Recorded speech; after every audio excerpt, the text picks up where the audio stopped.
ya. Nah, oke. Jadi ketika kita berbicara tentang aktivitas berpikir atau at-tafkir, maka ada 4 komponen untuk menghasilkan yang namanya akal. Yang pertama namanya adalah harus ada fakta, harus ada wakil atau realitas fakta. Nah, fakta ini ya harus bentuknya wujud atau empiris. Ya, kalau dia tidak empiris atau tidak bisa dilihat secara kasat mata bagaimana, maka nanti di situ ada pembahasan tentang metafisik. Nah, metafisik itu juga harus ada bukti empiris. Contoh misalnya, ya, bagaimana kita membuktikan adanya Tuhan, adanya Allah Ta'ala? Tuhan nggak bisa dilihat. Apakah tidak bisa dilihat berarti tidak ada? Nah, gitu kan ya. Nah, maka kaum empiris dia akan mengatakan tidak ada sampai saya lihat dengan mata kepala saya gitu. Tapi untuk kaum metafisik yang memahami bahwa tidak berarti segala sesuatu yang tidak terlihat itu tidak ada, maka mereka akan menggunakan ya bukan hanya sekedar wujudnya tapi keberadaannya. Contoh misalnya cinta. Cinta itu tidak ada faktanya. Gimana fakta cinta? Nggak ada. Tapi keberadaannya, bagaimana keberadaannya? Seorang ibu menyayangi anaknya, bahkan hewan, seekor harimau, itu tidak akan membiarkan anaknya itu diganggu, misalnya. Itu adalah keberadaan. Nah, Tuhan itu secara empiris tidak bisa dilihat karena keterbatasan panca indera manusia. Maka bagaimana cara memastikan bahwa Tuhan itu betul-betul ada dari keberadaannya, dari eksistensinya. Dari apa eksistensi tadi? Dari ciptaan-ciptaannya, gitu ya. Jadi kalau orang Arab Badui ditanya bagaimana membuktikan Tuhan, adanya kotoran unta di sebuah tempat itu membuktikan ada unta yang lewat dari situ, gitu. Kalau kita mungkin di Indonesia adanya jejak kaki ayam di depan rumah itu menandakan ada ayam lewat dari situ atau barusan ada lewat ayam dari depan rumah kita misalnya. Jadi tidak segala sesuatu yang tidak terlihat secara empiris berarti tidak ada. Nah, tapi jangan juga kemudian mengempiriskan sesuatu yang sebenarnya tidak bisa kita wujudkan secara real, secara fakta gitu ya. Makanya para ulama kan ketika apa namanya mengklasifikasikan ayat itu nanti ada namanya ayat yang muhkamat, ada mutasyabihat. Mana ayat-ayat yang kemudian tidak perlu ditakwil karena memang tidak pernah kita paham secara real bentuknya seperti apa. Dan mana kemudian yang muhkamat gitu ya, ayatnya ayat-ayat hikam dan seterusnya, yang jelas, yang real gitu ya. Makanya dari zaman dahulu banyak ulama itu menghindari tentang bagaimana cara mendefinisikan eh, fisik atau bentuk Allah itu nggak pernah jarang ya ada, kecuali mungkin ada beberapa ulama tertentu lah. Misalnya bagaimana istiwanya Allah ya, ya. Istiwanya Allah itu bagaimana di atas arsy itu seperti apa? Nggak ada yang pernah tahu bagaimana tangan Allah segala macam itu kan pembahasan yang mutasyabihat. Maka pada perkara ini guru kami menyatakan kita cukupkan saja kepada keyakinan kita pada apa yang Allah sebutkan dalam Al-Quran. Sudah, selebihnya kita karena nggak tahu gitu ya, maka kita kembalikan kepada Allah. Wallahu a'lam. Nah, itu yang paling aman ya gitu jawabannya. Karena kalau kita takwil bahaya nanti salah takwil malah banyak yang akhirnya mohon maaf melenceng dan seterusnya. Nah, tapi itu ranah khilafiyah ya. Kita tidak akan bahas sampai sedalam itu sebenarnya.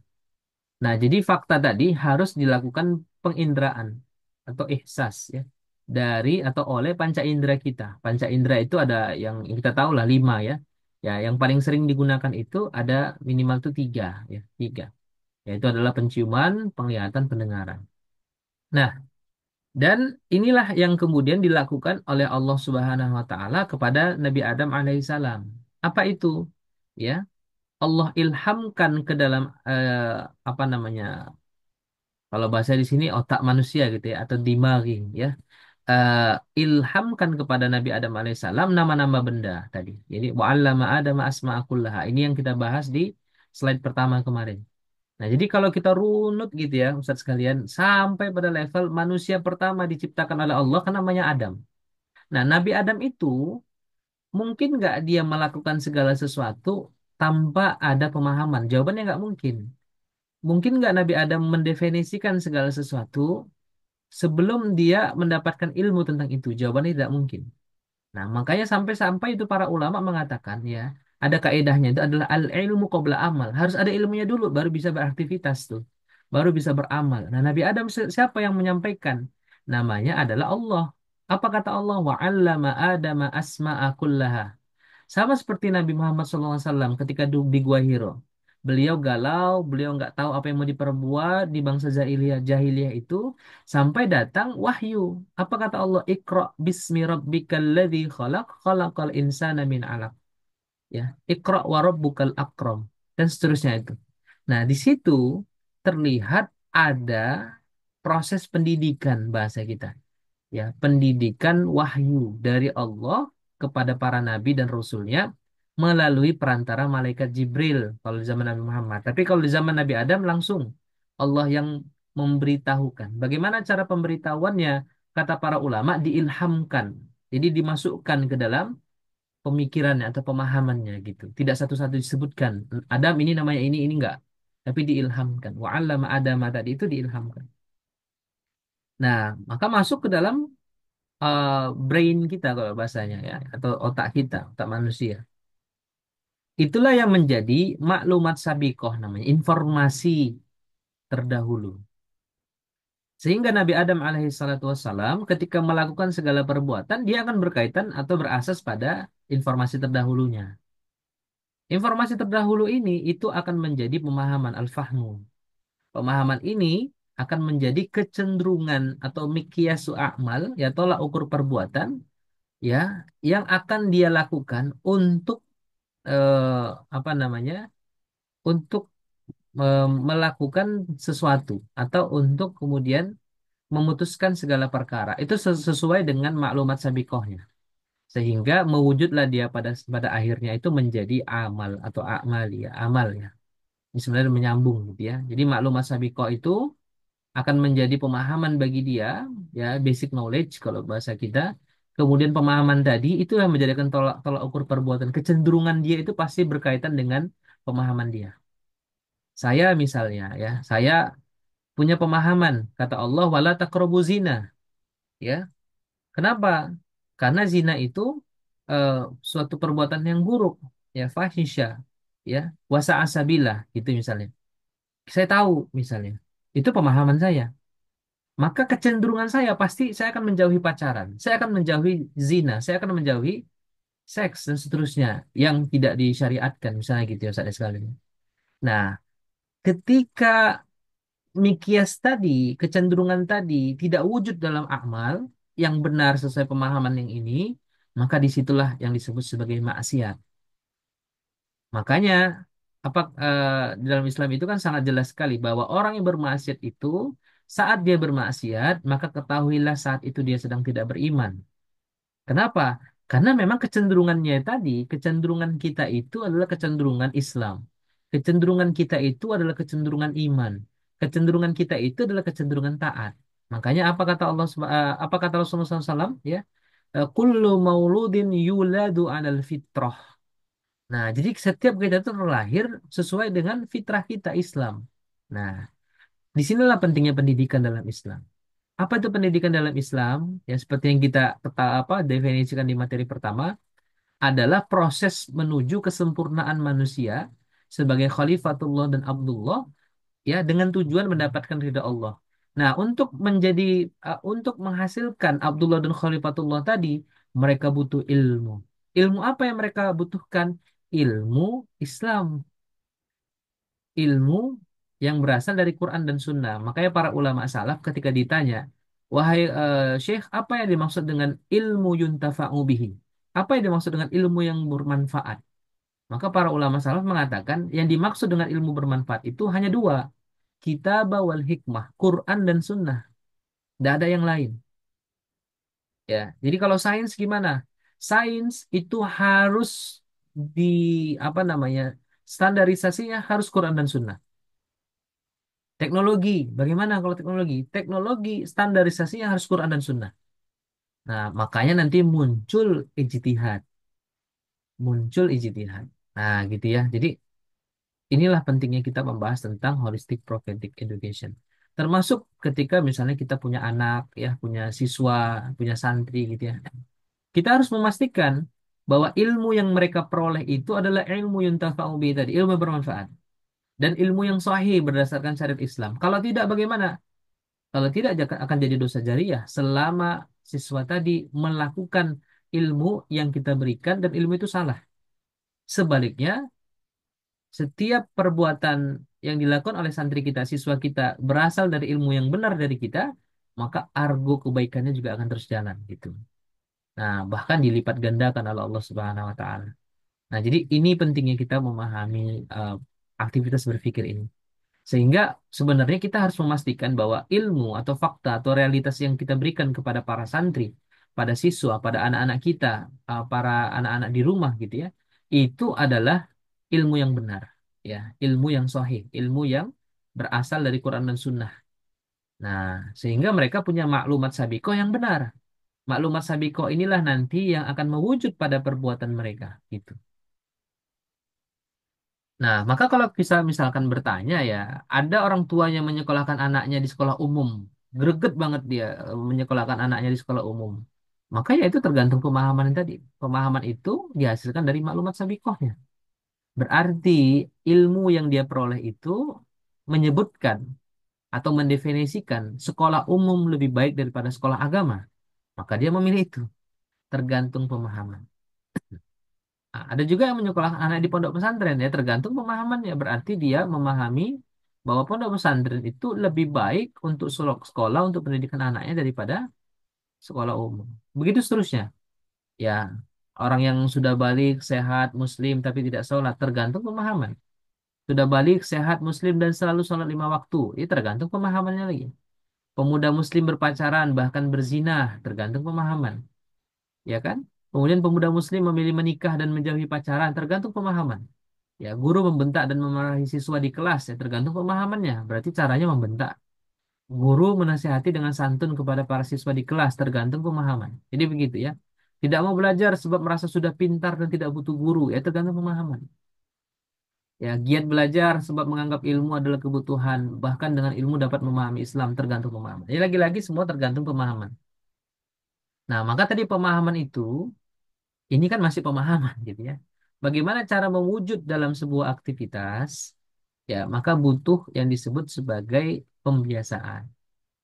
Ya, pembiasaan. Makanya di materi pertama kemarin kita menyebutnya sebagai taskif, ya, tarbiyah sakofiyah.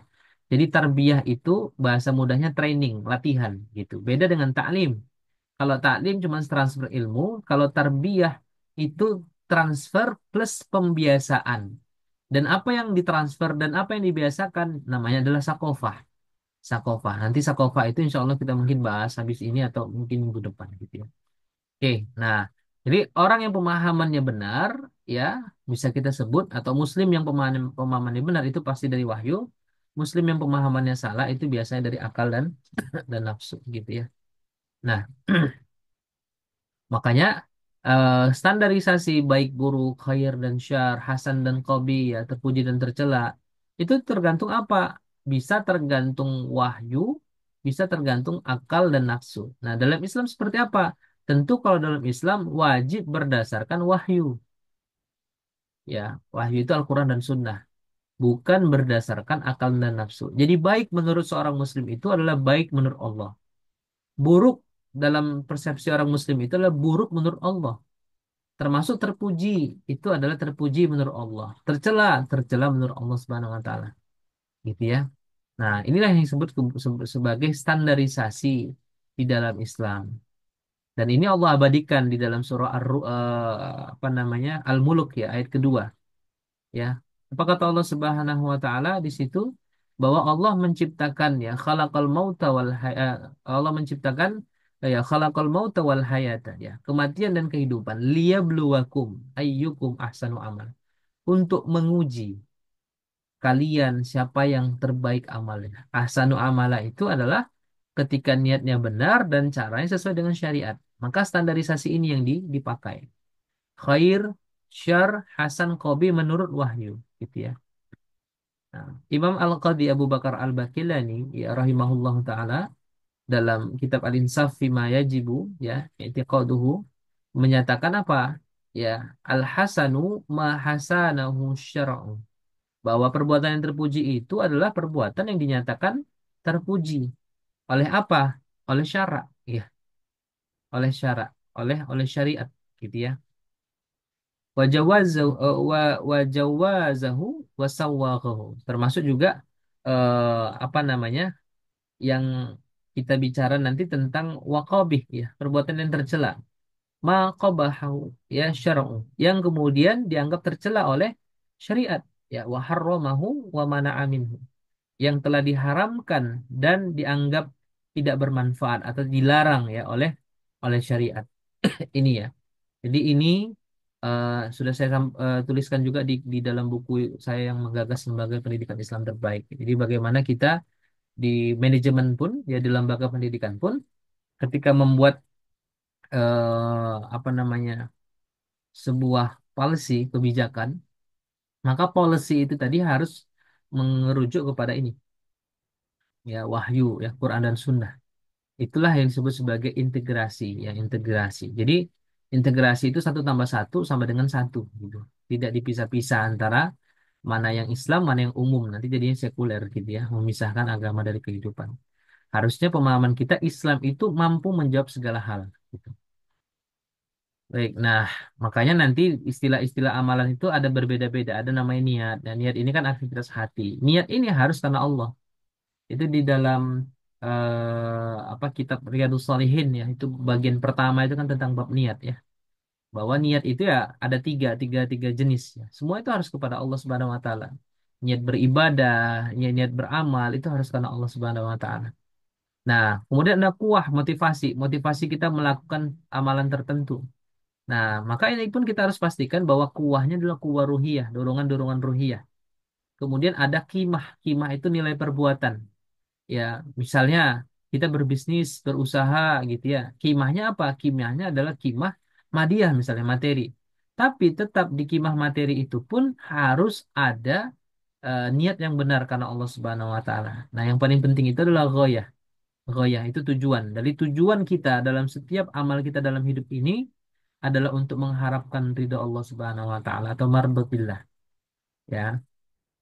Jadi bukan bukan sekadar surga neraka, bukan, tapi mardhatillah, ridho Allah. Kalau Allah sudah ridho, maka ketika Allah ridho akan Allah rahmati makhluknya ini, maka dengan rahmat itu pula insya Allah dia akan masuk ke dalam surga, gitu ya. Nah, ini dia. Jadi ada rahmat, ada nikmat, ada berkah, ada fadlun. Ya, ini dalil-dalilnya. Nanti para ustadz bisa baca, ya, kemudian bisa dipahami. Ya, ini sekilas saja tentang membeberkan atau menjelaskan tentang tadi, ya, standarisasi eh, amal perbuatan manusia atau muslim itu. Baik. Jadi kalau kita bicara tentang tujuan rancangan kurikulum integratif, ya, maka kemudian semuanya kembali kepada Allah, ya, untuk meraih mardotillah. Nah, kita ketika membreakdown mata pelajaran, ya, atau katakanlah kurikulum yang kita sebut di materi pertama kemarin, maka sebenarnya ada 4 item yang harus kita pahami, ya.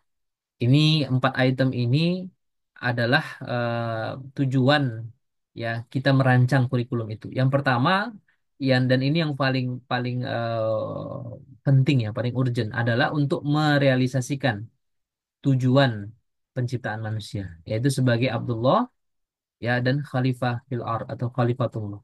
Ini dia, ya. Ini yang pertama. Jadi ketika misalnya kita punya santri, punya siswa, punya anak di rumah, ya, yang kita lakukan, pendidikan yang kita lakukan adalah pendidikan untuk merealisasikan tujuan penciptaan mereka sebagai Abdullah dan Khalifatullah. Nah, masalah rezeki Allah yang atur itu. Masalah nanti mereka milih jurusan apa ketika kuliah itu Allah yang atur. Masalah nanti apakah kemudian mereka memilih untuk tinggal bersama kita atau tidak bersama kita, nah, Allah yang atur. Maksudnya bagaimana? Allah yang akan memberikan pemahaman kepada mereka melalui wasilah ilmu yang diajarkan oleh orang tuanya. Maka begitu pula ketika kita memilih lembaga pendidikan, memasukkan anak ke sekolah, pilihlah sekolah lembaga pendidikan yang memang mengajarkan pendidikan holistik, ya, pendidikan Rasulullah, ya, untuk memahami tujuan penciptaan mereka, bukan kemudian untuk menjadikan mereka hanya pintar saja, hanya cerdas saja secara intelektual, tapi spiritualnya tidak cerdas, apalagi ruhiyahnya tidak cerdas. Nah, ini bahaya. Yang terjadi malah nanti ya kalau tidak jadi liberal, jadi sekuler, ya jadi profit oriented, ya. Makanya tagline-nya itu pun jadi berbeda ya. Kalau tagline-nya hamba Allah itu kan amal-amal-amal atau taat-taat-taat ya misalnya gitu ya. Kalau tagline-nya orang sekuler mungkin ya beda lagi ya. Kerja-kerja-kerja misalnya gitu ya. Atau duit-duit-duit, cuan-cuan-cuan. Nah, itu dia. Jadi itu yang harus kita pahami. Kedua, tumbuh kembang manusia. Jadi tujuan kedua dalam merancang kurikulum itu adalah tumbuh kembang manusia. Jadi nanti dalam Islam itu ya semalam juga pasti sudah dibahas ya. Ketika prabalik dan setelah balik ya. Antara pedagogi dan andragogi kan sudah dibahas oleh Ustadz Agil kalau nggak salah. Ketiga, pemikiran manusia untuk mewujudkan satu peradaban manusia itu sendiri. Nah, peradaban Islam dengan peradaban non-Islam itu berbeda dari berbagai sisi. Sayangnya hari ini kita tidak bisa melihat peradaban Islam itu secara holistik karena sudah runtuh tahun 1924. Nah, kalau kita mau melihat bagaimana peradaban Islam itu, maka silakan dibaca buku-buku tentang peradaban Islam. Ya, salah satu yang jadi referensi misalnya buku tentang eh, apa ya, Daulah Abbasiyah, Daulah Utsmaniyah ya, atau Daulah Muawiyah atau Umayyah gitu ya di dalam kitab Al-Ahkamus Sultaniyah misalnya. Ya, itu juga bisa dibaca ya di kitab Al-Ahkamul Sultaniyah misalnya atau di kitab Rihlah Ibnu Batutah misalnya itu bisa dibaca ya dan buku-buku semisal lah yang paling eh, apa yang paling mudah kita pahami kita baca termasuk kitab Muqaddimah Ibnu Khaldun. Nah itu juga eh, bisa lah kita baca sebagai referensi. Nah kemudian kedua sarana fisik manusia Madaniyah, sarana fisik manusia. Jadi sarana fisik manusia di dalam pemahaman Islam dengan pemahaman non-Islam itu juga berbeda. Nah, itu nanti di materi kelima kita bahas. Keempat, kepentingan ideologi manusia. Jadi Islam itu disebut juga sebagai ideologi, nama ideologi Islam. Ideologi Islam itu landasannya apa? Tauhid. Ya, bahwa dia diciptakan oleh Allah, beribadah kepada Allah dan ada konsekuensi nanti dikembalikan kepada Allah. Nah, kalau ideologi kapitalis ya menganggap bahwa agama dan dunia itu atau agama dan kehidupan itu dipisah.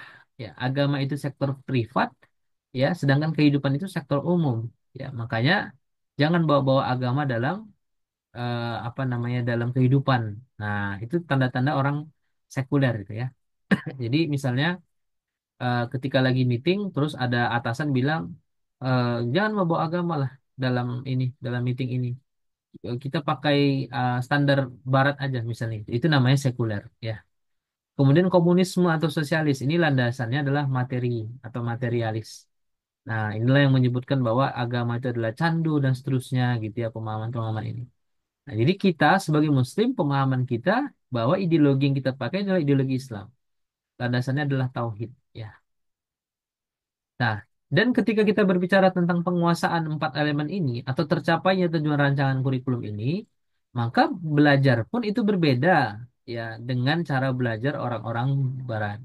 Ya, jadi ketika kita bicara tentang pembelajaran dalam Islam, itu tentu dimulai dari niat. Nah, kemarin sudah juga dibahas ya oleh Ustadz Agil.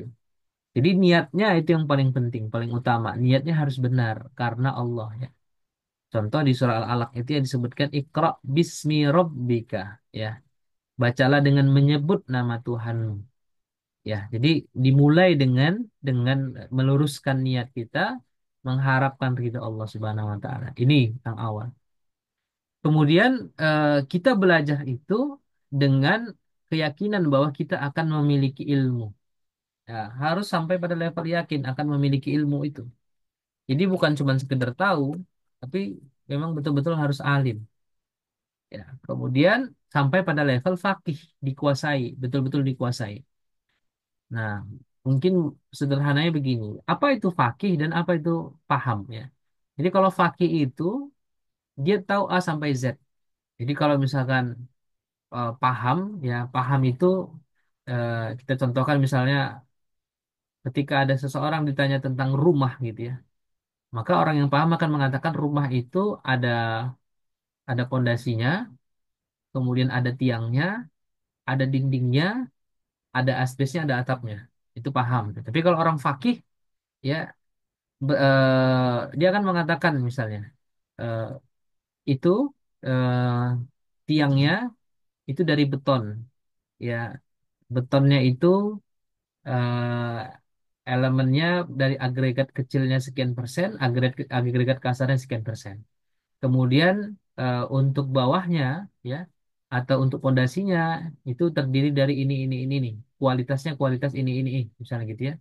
Eh, Detail, betul-betul detail. Yang kalau misalkan kita tanya dari berbagai sisi dia mampu jawab. Nah, itu sampai pada level fakih disebut. Nah, sehingga dia bisa merumuskan atau menyimpulkan ini rumah ini bagus, ini rumah ini kurang bagus, ini rumah ini sangat bagus. Nah, sampai begitu. Nah, kira-kira analoginya begitu ya, antara sekedar alim dengan kemudian sorry, antara fahmu atau paham dengan fakih. Nah, dan ilmu itu seperti yang kita sampaikan di pedagogi kemarin oleh Ustadz Agil itu digunakan atau yang dipelajari tersebut adalah ilmu yuntafa'u bihi tadi, ilmu Islam. Ya, inna dina indallahil Islam. Bahwa agama atau din, ya satu-satunya din, ya atau nizam, peraturan hidup di sisi Allah itu hanyalah Islam. Kemudian yang kelima, ilmu itu digunakan sebagai bekal akhirat dan dunia, ya. Bukan dunia akhirat ya, tapi akhirat dunia, ya. Ya, man salaka tariqan yaltamisu fihi ilma sahhalallahu tariqan ilal jannah, ya. Seperti juga yang kemarin dibahas. Nah, jadi ketika kita sudah memahami itu, ya dan di materi pertama juga sudah saya sampaikan ya bahwa memang yang namanya muallim atau pendidik itu bukan cuma guru ya, bukan cuma sekolah, tapi juga keluarga dan masyarakat. Nah, di Madinah itu ciri-ciri bentuk masyarakatnya atau ciri-ciri peradabannya itu memegang tiga simpul ini. Jadi ketiga simpul atau elemen ini itu ada pada seluruh pendidikan. Ahadiha ya innal asas ya asas alladzi buniyah alaihi huwal aqidatul islamiyah. Bahwa yang pertama asas yang dibangun ya di dalam masyarakat Madinah saat itu adalah akidah Islam. Nah, itu dia yang pertama. Landasan adalah akidah ya. Jadi bukan landasan materi ya tapi akidah Islam. Artinya apa?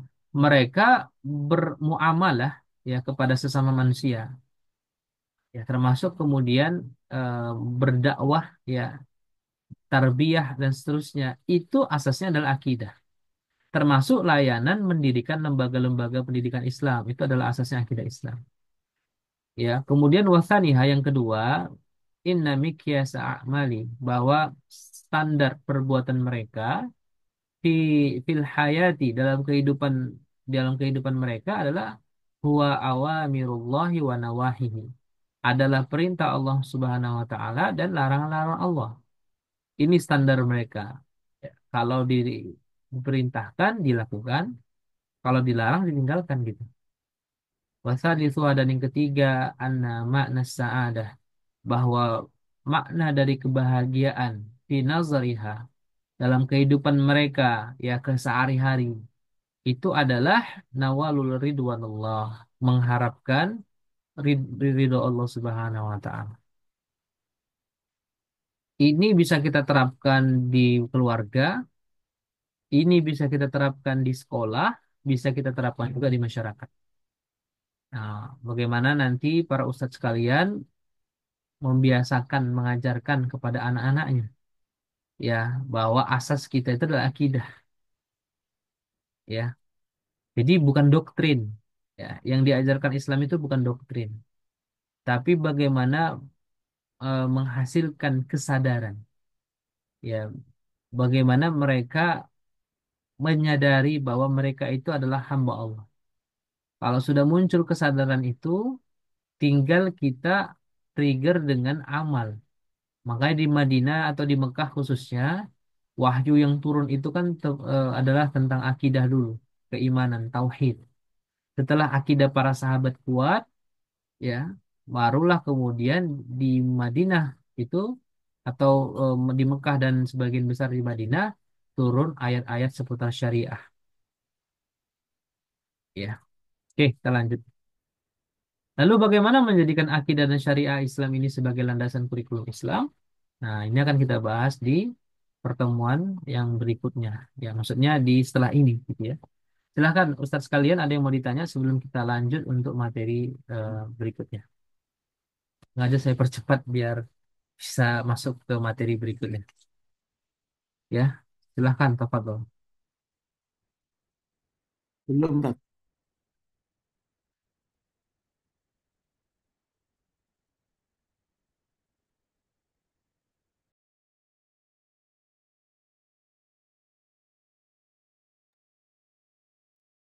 Ya, jika ada bisa di unmute ya, atau bisa via chat juga nggak masalah.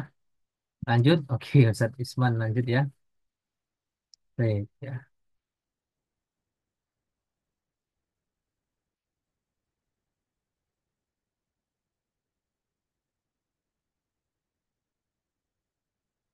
Jadi memang materi kita ini sistematis ya, sehingga mudah-mudahan juga hasilnya sistematis. Ya. Baik, kalau memang belum ada berarti saya asumsikan para ustadz sudah memahami ya. Kita lanjut di materi berikutnya ya. Nah, ya, sesuai dengan lanjutannya tadi ya, akidah dan syariah sebagai landasan kurikulum integratif. Nah, ini dia. Saya coba share screen ya. Oke, sudah terlihat? Sudah, Ustaz. Sudah? Oke, siap. Kita lanjut ya. Baik, kita langsung saja masuk ke slide-nya ya. Jadi, ketika berbicara tentang kurikulum integratif tadi, landasannya adalah akidah. Apa itu akidah? Akidah ini kan sering didefinisikan juga dengan bahasanya iman ya, atau tauhid ya. Jadi akidah, akidah Islam loh ya. Karena nanti ada akidah sekuler, ada akidah sosialis gitu. Jadi kita harus lengkap akidah Islam ya. Tapi kalau sudah bahasa iman, nah iman itu dia sudah khos sebenarnya maknanya iman gitu ya. Tauhid juga sama. Nah, Imam Abu Hanifah dalam Fiqhul Akbar itu menyebutkan bahwa al-iman ya huwa tasdik ya wal ikrar. Ya, jadi iman itu adalah tasdik ya pembenaran dan ikrar pengakuan. Nah, ini Imam Abu Hanifah. Ya, Imam Ahmad bin Hambal menyebutkan dalam Usul Sunnah bahwa iman itu adalah qaulu wa amalu yazid wa yanqus ya. Perkataan, perbuatan yang dapat bertambah dan berkurang. Jadi bisa naik turun. Ya, yazid wa yanqus. Yazid bit ta'ah ya, naik karena bertambah karena taat dan berkurang karena maksiat. Nah, jadi bisa naik turun. Apa yang turun? Ya, sebenarnya kadarnya. Apakah kadarnya atau kemudian keimanan sendiri yang ia adalah kadarnya. Makanya kemudian kata Allah Ta'ala, ya ayyuhalladzina amanu aminu billah. Gitu ya. Nah, kemudian Imam Al-Zuri mengatakan bahwa iman itu, nah ini dia yang lebih sering kita pakai ya. Tasdik ya bil zanani. Pembenaran dengan hati, kemudian perkataan bil lisani, dan amal atau perbuatan ya bil arkani dengan anggota tubuh kita. Nah, ini yang sering kita eh, apa dengarkan ya definisi akidah Islam itu sendiri. Maka dari beberapa definisi oleh para ulama kita ini, kita kemudian coba buat figurnya seperti apa ya keimanan tadi mewujud dalam perbuatan manusia. Ya, jadi iman itu bukan cuma sekedar percaya ya, saya bertauhid, enggak bukan gitu ya. Saya yakin Allah itu ada bukan, tapi harus dengan ikrar, pengakuan dan amal gitu ya. Nah, jadi manusia selaku materi berkebutuhan, maka tentu ya baik itu kebutuhan jasmani maupun kebutuhan nalurinya, dia akan memutuskan tadi kan ya. Ya, memutuskan tadi ya dari pemahamannya eh, apa berlanjut atau bermuara pada perbuatan. Maka di mana sih iman itu? Ya, iman itu maksudnya di sini nih. Nah, jadi apakah eh, aktivitas berpikirnya itu ya berasas pada akidah Islam atau aktivitas berpikirnya tadi itu selain akidah Islam? Nah, berarti dari maklumat sabikohnya, ya. Jadi dari informasi sebelumnya yang dia peroleh tentang kebutuhan-kebutuhan ini, bagaimana cara menyelesaikannya. Sehingga kemudian kalau kita sebut manusia yang berakidah Islam, artinya dia manusia yang memutuskan segala sesuatu sesuai dengan standar Islam. Inilah yang disebut sebagai akidah Islam, hiyal asasul ladzi yunbani alaihi fikr. Bahwa akidah Islam itu menjadi asas atau dasar yang kemudian membangun fondasi pemikirannya. Ya, membangun fondasi pemikirannya. Walladzi yaqumu alaihi ya tasawwuru kulli. Yang membentuk pandangannya secara keseluruhan. Tentang apa? Anil kauni wal insani wal hayat. Tentang alam semesta, manusia, dan kehidupan. Jadi, ketika dia manusia yang berakidah Islam, dia akan memiliki pemahaman bahwa seluruh hal yang ada di dunia ini, apakah itu alam semesta, manusianya sendiri, atau kehidupan kita saat ini, atau proses kehidupan, harus dihukumi dengan akidah Islam. Ya, harus dihukumi sesuai dengan perintah dan larangan Allah. Inilah yang disebut sebagai kaidah fikriyah. Nah, bayangkan Ustaz-ustaz sekalian, anak-anak santri kita itu memiliki pemahaman ini bahwa mereka ya berbuat akan selalu dipantau Allah. Sadar mereka bahwa seluruh kehidupan ini diberikan atau diciptakan oleh Allah dan mereka sebagai khalifah fil ard tadi itu harus dijalankan sesuai dengan petunjuk Allah. Nah, siswa-siswa yang beginilah yang insya Allah ya akan selalu Allah jaga dan mampu untuk melewati berbagai tantangan zaman. Meskipun tidak ada orang tua di sampingnya atau tidak ada guru di sampingnya, keimanan itulah yang kemudian akan menjadi semacam penjaga gitu ya. Artinya Allah yang langsung menjaga dia. Nah, kalau bahasa kita namanya adalah idrak silatu billah, kesadaran hubungan dia kepada Allah Subhanahu wa taala. Inilah yang harus mewujud. Nah, ketika ini dipahami, disitulah bangkit kita. Disitulah Muslim ini bangkit kembali. Bahwa segala sesuatu dalam kehidupannya tadi itu harus sesuai dengan akidah Islam. Muncul keimanannya di situ.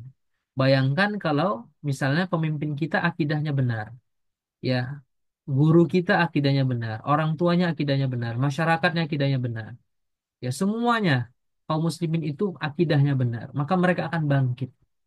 Mereka akan bangkit pemikirannya dan juga akan dia realisasikan melalui perbuatannya.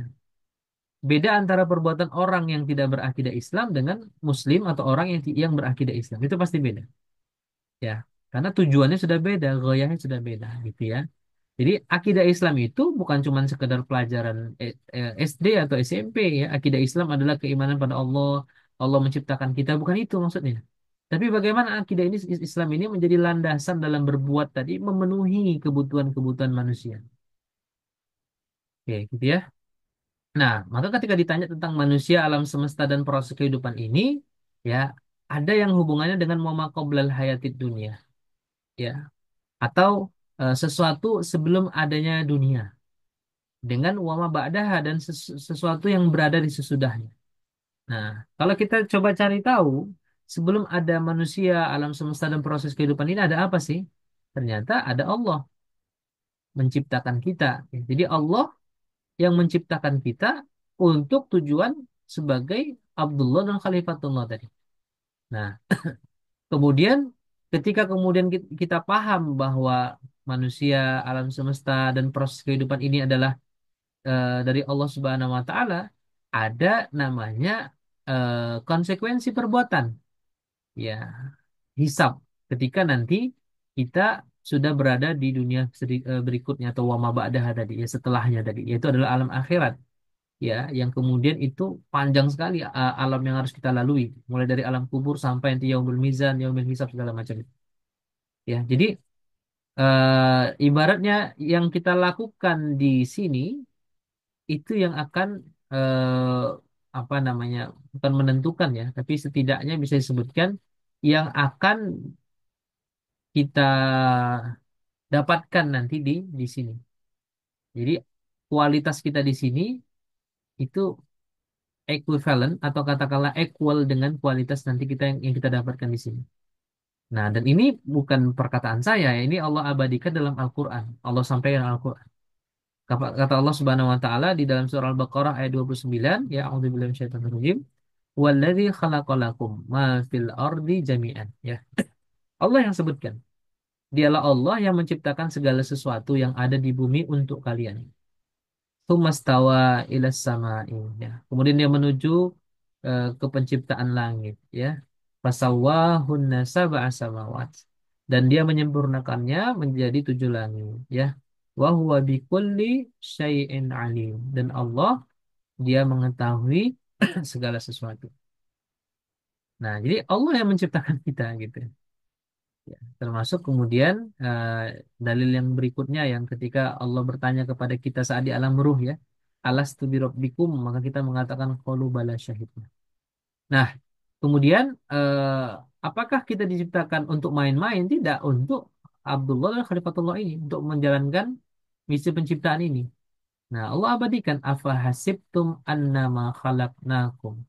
Apakah kamu mengira bahwa sesungguhnya kami menciptakan kamu abasan hanya untuk main-main saja wa annakum ilaina la turja'un dan bahwa kamu tidak akan dikembalikan nanti kepada kami.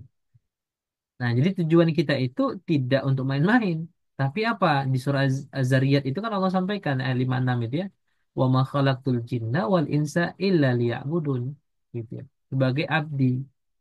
Dan di surah Al-Baqarah yang ayat 30-nya itu dijelaskan ya bahwa kita itu inni ja'idun fil ardi khalifah gitu. Nah, ini yang harus diketahui oleh kita. Apakah hanya untuk kita? Tidak, untuk anak-anak kita juga, untuk para santri kita juga, untuk para istri-istri kita juga, untuk siswa kita, untuk guru-guru kita, untuk kepala sekolah kita, untuk mudir kita, untuk direktur pendidikan kita, semuanya itu sama ini kerjaannya. Tugasnya, fungsinya itu sama. Ya, bukan menjadi pejabat, bukan menjadi dosen, ya, bukan menjadi guru, bukan menjadi penulis dan sebagainya, bukan. Itu wasilah, itu uslub, tapi bukan tujuan. Tujuan kita adalah sebagai Abdullah dan Khalifatullah. Maka selagi uslubnya itu tidak bertentangan dengan misi penciptaan, bahkan mendukung misi penciptaan, ya silahkan. Tapi ketika uslubnya itu mengingkari atau bertolak belakang dari tujuan penciptaannya, maka itu harus ditinggalkan. Makanya dalam Islam kan ada misalnya pekerjaan yang boleh dilakukan dan tidak boleh dilakukan. Itu kaitannya bukan hanya dari sisi, oh ini baik, ini buruk, bukan. Tapi itu berdasarkan dari mana yang berkesesuaian dengan tujuan penciptaan, mana yang bertolak belakang dengan tujuan penciptaan. Gitu. Nah, adapun fungsi akidah Islam dalam membangun kurikulum, ya pertama memantapkan tujuan pendidikan itu sendiri. Kedua, memantapkan tujuan pembelajaran, menentukan role model, menyeleksi isi dan proses, memilah pengetahuan yang langsung dan yang tidak langsung terhadap kepribadian, mewujudkan pemikiran kritis. Nah, ini dia. Ya, satu, dua, tiga, empat, lima, enam. 6 poin ini. Jadi kalau sudah benar akidahnya, tujuan pendidikannya pasti benar. Untuk kemudian menghasilkan ya siswa-siswa yang akidahnya benar kan gitu. Memantapkan tujuan pembelajaran. Ya, tujuan pembelajarannya apa? Bukan agar pintar dapat IPK, bukan agar mereka alim dan ilmunya tadi digunakan untuk memecahkan problematika kehidupan mereka. Menentukan role modelnya. Kalau sudah jelas akidahnya adalah akidah Islam, nggak mungkin role modelnya Steve Jobs, nggak mungkin role modelnya Mark Zuckerberg, nggak mungkin role modelnya Aristoteles, Plato, Socrates, nggak mungkin. Pasti role modelnya Rasulullah Sallallahu Alaihi Wasallam, para sahabat, para ulama-ulama Islam, gitu. Menyeleksi isi dan prosesnya, tidak mungkin isinya itu atau materinya, madahnya bertentangan dengan syariat. Tidak mungkin prosesnya bertentangan dengan syariat. Misalnya mengajarkan pembelajaran kimia dengan menari-nari, dengan menampakkan aurat, prosesnya nggak mungkin. Kenapa? Karena akidah Islam. memilah pengetahuan yang langsung dan tidak langsung kepada pribadian, mana yang prioritasnya utama dan mana yang tidak. Dan yang juga keenam, mewujudkan pemikiran kritis. Artinya ketika ada ilmu baru, ilmu sesuatu yang kemudian dia tidak pahami, tidak langsung diterima seperti sekarang. Ya.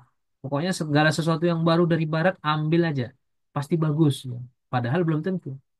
Bahkan bisa jadi bertolak belakang. Jadi itulah fungsi akidah Islam itu dalam membangun kurikulum. Nah, jadi karakter akidah itu ada idenya dan ada metode untuk menjalankan idenya. Dan itu ada pada Islam. Nah, ada pada Islam. Misalnya, ketika berbicara tentang sebelum adanya dunia dan segala sesuatunya, maka kita meyakini bahwa yang pertama kali menciptakan kita dan memang dia adalah pencipta kita itu namanya Allah. Nah, sekuler mengakui itu, komunis sama sekali tidak mengakui. Maka ketika ditanya saat hidup, saat di kehidupan saat ini, saat kita saat ini gitu ya, sekarang ini, maka Islam menjawab bahwa harus terikat dengan Sang Pencipta tadi dalam segala urusan. Maka Allah turunkan namanya syariat Islam. Orang-orang sekuler beranggapan ya nggak perlu terikat lah. Yang penting kita sudah diciptakan Allah. Masalah nanti di muka bumi ya ada terserah kita. Beda. Jadi jangan sampai kita guru Muslim ya guru guru belajar agama apalagi guru PAI misalnya, tapi ngajarkan nggak apa-apa kalau cuman ini ini perbuatannya nggak ada hukumnya dalam Islam misalnya begitu. Padahal bukan nggak ada hukumnya, dianya aja yang nggak paham gitu kan. Akhirnya kebablasan. Kalau komunis ya jangan ditanya karena dia tidak percaya Tuhan ya semuanya ini ya hanya untuk mencari materi. Nah, ketika setelah dunia nanti di alam sesudah dunia ini, maka Islam meyakini bahwa akan ada pertanggungjawaban atas misi penciptaan kita. Orang sekuler ya ada pertanggungjawaban itu, tapi kemudian ketika di dunia tidak terikat. Nah, orang komunis ya kembali jadi tanah gitu, kembali jadi materi. Ya, makanya kalau ada teman saya dia ketika ada saudara muslimnya meninggal, dia tulis di kolom komentar Instagram itu RIP RIP ya, rest in peace. Rest in peace. Itu kan bukan dari Islam. Saya bilang, kalau muslim itu belum rest in peace, belum tentu dia rest in peace ya. Dia harus ada seleksi dalam kubur lagi, ditanya jawab di alam kubur. Kemudian ada beberapa perhitungan-perhitungan sampai nanti dia menghadap apa namanya pengadilannya Allah segala macam. Nah, orang-orang sekuler yang mengatakan rest in peace itu maksudnya rest in nar ya. Yes, apa ya, masuk dalam neraka gitu ya. Karena nggak mungkin mereka itu masuk surga, nggak mungkin ya, pasti masuk neraka. Bukan saya yang bilang, Allah yang bilang. Kan gitu ya, kita pasti tahu semua lah. Tapi harus yakin itu. Banyak kadang Muslim itu dia yakin bahwa dia masuk Islam, sorry dia masuk ke dalam surga, tapi dia nggak yakin bahwa temannya yang non Muslim itu masuk neraka. Dia nggak yakin itu. Dia yakin bahwa temannya pun bisa masuk surga karena ada dua surga, versi Islam dan versi agama temannya. Itu cacat akidah namanya. Nggak mungkin ada dua surga dalam waktu yang bersamaan. Ya. Jadi surganya orang Islam itu berarti nerakanya orang-orang Kristen atau orang-orang Buddha atau orang-orang Hindu gitu. Sebaliknya nerakanya orang Islam itu surganya bagi mereka. Jadi kebalik, nggak boleh disamain. Jadi kalau mereka bilang kami masuk surga, mereka masuk surga itu maksudnya mereka masuk neraka. Gitu. Nah, itu pembahasan akidah. Kalau kita belum yakin seperti itu, gimana kita mau mengajarkan Islam kepada anak-anak kita kalau kita pun nggak yakin? Nah, jadi pendidikan dalam Islam itu harus menjadikan asas akidah Islam sebagai landasan. Jadi inilah yang disebut sebagai terintegrasi. Jadi satu tambah satu sama dengan satu. Maksudnya adalah apa? Setiap komponen pembelajaran apapun itu pasti harus dilandasi dengan akidah Islam dan Islam pasti ada solusinya. Jadi akidah Islam itu menjadi asas bagi pendidikan Islam itu sendiri dan pendidikan dalam Islam itu harus terintegrasi dengan akidah Islam. Bahwa kita tuh belajar bukan karena bapak kita yang nyuruh atau ibu kita yang nyuruh atau guru kita bukan, karena Allah yang nyuruh. Apa kata Allah? Iqra bismi rabbikal ladzi khalaq. Tapi ilmu apa yang harus dipelajari? Nah, adalah ilmu yang sifatnya fardu ain dan fardu kifayah. Bukan ilmu yang mubah Walaupun mubah boleh dipelajari, tapi yang prioritas adalah ilmu yang fardu ain dan fardu kifayah. Maka setiap muslim dia harus kemudian menjadikan asas akidah Islam ini mewujud dalam aspek syariah. Bahwa hukum dari sebuah fakta ya itu harus dikembalikan kepada Islam. Maksudnya kembali kepada hukum syara, nazarin Islami, dikembalikan kepada hukum syara. Nah, hukum syara itu ya kita harus kembalikan kepada sumber hukumnya. Apa sumber hukum di dalam Islam itu? Al-Quran dan Sunnah. Kaitannya dengan perbuatan manusia, dan kedua kaitannya dengan benda. Kalau kaitannya dengan perbuatan manusia, maka kata para ulama, ya kaidahnya adalah al-aslu fil af'al, atau asas atau usul dari perbuatan manusia, asal dari perbuatan manusia, taqayyud bi ahkami syar'i. Itu terikat dengan hukum syara. Nah, ini perbuatan kita itu harus terikat dengan hukum syara dan pasti terikat, pasti terikat dalam perkara apapun termasuk dalam perkara mubah. Ketika mubah itu menghalangi atau meninggalkan kewajiban, maka yang mubah tadi bisa jadi haram. Itu. Itu kaitannya dengan perbuatan. Tapi kalau kaitannya dengan benda, maka kata para ulama al aslu fil asyai ibahah. Jadi hukum asal benda itu adalah mubah, ibahah. Malam yarid dalilun tahrim. Sampai kemudian ada dalil yang mengharamkannya. Ya. Kayak kalau misalkan ada yang nanya hukum rokok itu apa? Hukum rokok itu mubah, hukum rokok karena rokok itu benda. Tapi kalau ditanya hukum merokok, nah itu maksudnya perbuatan gitu. Jadi beda, ya kan? Nah, jadi hukum merokok, itu baru ada tuh ininya hukumnya perbuatan. Tapi kalau bendanya yang mubah, karena tidak ada dalil yang mengharamkannya, gitu ya. Nah, saya nggak tahu kalau misalkan dikiaskan dengan benda yang mana gitu ya, yang itu nanti khilafiyah. Tapi kalau yang saya pahami itu beda antara hukum perbuatan dengan hukum benda. Nah, bagaimana cara mengintegrasikannya? Ya kita integrasikan dalam setiap mata pelajaran. Misal bicara tentang air gitu ya. Jadi ketika kita berbicara tentang definisi air, bla bla bla secara ilmu biologi atau ilmu fisikanya gitu ya, maka kita sampaikan juga tentang Islamnya seperti apa dalam membahas air. Silahkan cari di Google ya misalnya atau di buku ya. Kalau sekarang mungkin lebih mudah ada AI gitu ya.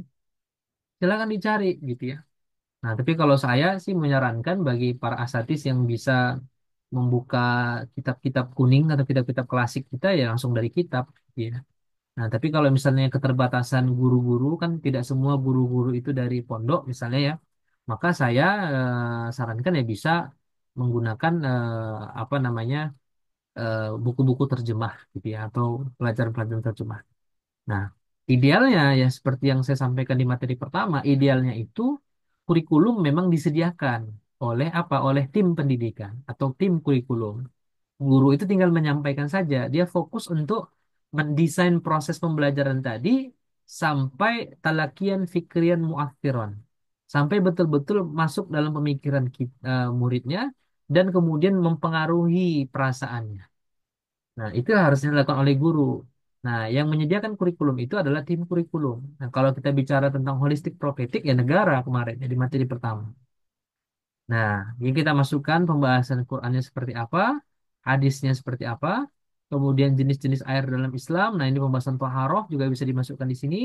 Penggunaan air, kepemilikan air, gitu ya. Jadi holistik. Dan bukan berarti menambah jam JP ya, jam pelajaran bukan, tapi mengintegrasikan di dalam pelajaran itu. Jadi bukan eh, air di dalam Islam, air di luar Islam, bukan. Tapi udah tentang air aja, materi tentang air. Tapi masukkan tuh pemahaman Islamnya begini, pemahaman Qur'annya, hadisnya tentang air gitu maksudnya. Bukan dibedain ya anak-anak JP pertama kita masuk tentang materi air secara umum. Nanti JP kedua air dalam Islam. Bukan gitu, itu namanya sekuler juga. Ya, itu bukan integrasi namanya. Itu bukan holistik profetik. Ya. Tapi holistik profetik itu menjadikan Islam ini sebagai landasan tadi. Nah, jadi sumber hukum Islam ya adalah Quran dan Sunnah dan turunannya ada ijma sahabat dan qiyas syar'i ya. Ini yang disepakati oleh jumhur ulama ya. Walaupun nanti ada perbedaan dengan ulama-ulama lain Ya ada istihsan, ada masolih mursalah, tapi saya nggak pakai ya. Saya pakaikan yang empat ini saja. Ya, kemudian sumber hukum tadi, bagaimana cara kita untuk memahaminya? Ya, berarti kita harus memahami ilmu alatnya. Ya, ilmu alatnya adalah bahasa Arab, memiliki hafalan Quran, hafalan hadis, dan dengan metodologi usul fikih, bukan metodologi berat ya, kuantitatif, kualitatif, mixed design, R&B, ya R&D atau pakai eh, bi biometrics bukan itu ya, tapi metodologi usul fikih. Bagaimana kita menggunakan metodologi itu. Nah, bagaimana kalau untuk guru-guru non diniyah atau guru-guru yang bukan dari pondok ya, maka bisa mengadopsi tafsiran-tafsiran para ulama kita ya. Kan sudah banyak ya. Banyak sekarang buku-buku tafsir ya, baik itu tafsir Quran ya maupun kemudian tafsir-tafsir hadis ya. Nah, maka seorang pendidik itu harus terdidik. Jadi seorang yang berilmu itu harus terdidik. Ketika dia ingin mengajar, dia harus terdidik dulu, dia harus punya ilmu dulu, baru dia bisa memberikan. Ya, tidak mungkin seseorang yang tidak memiliki sesuatu bisa memberikan sesuatu. Maka dia harus senantiasa mengajar dan yang utama belajar. Ya, ta'allamal Qur'an wa 'allamahu. Dia belajar dulu, baru dia mengajarkan. Nah, kemudian bagaimana ketika sudah punya ilmunya ini menyampaikan kepada siswa, maka ada namanya metodologi Rasul Al-Muallim ya.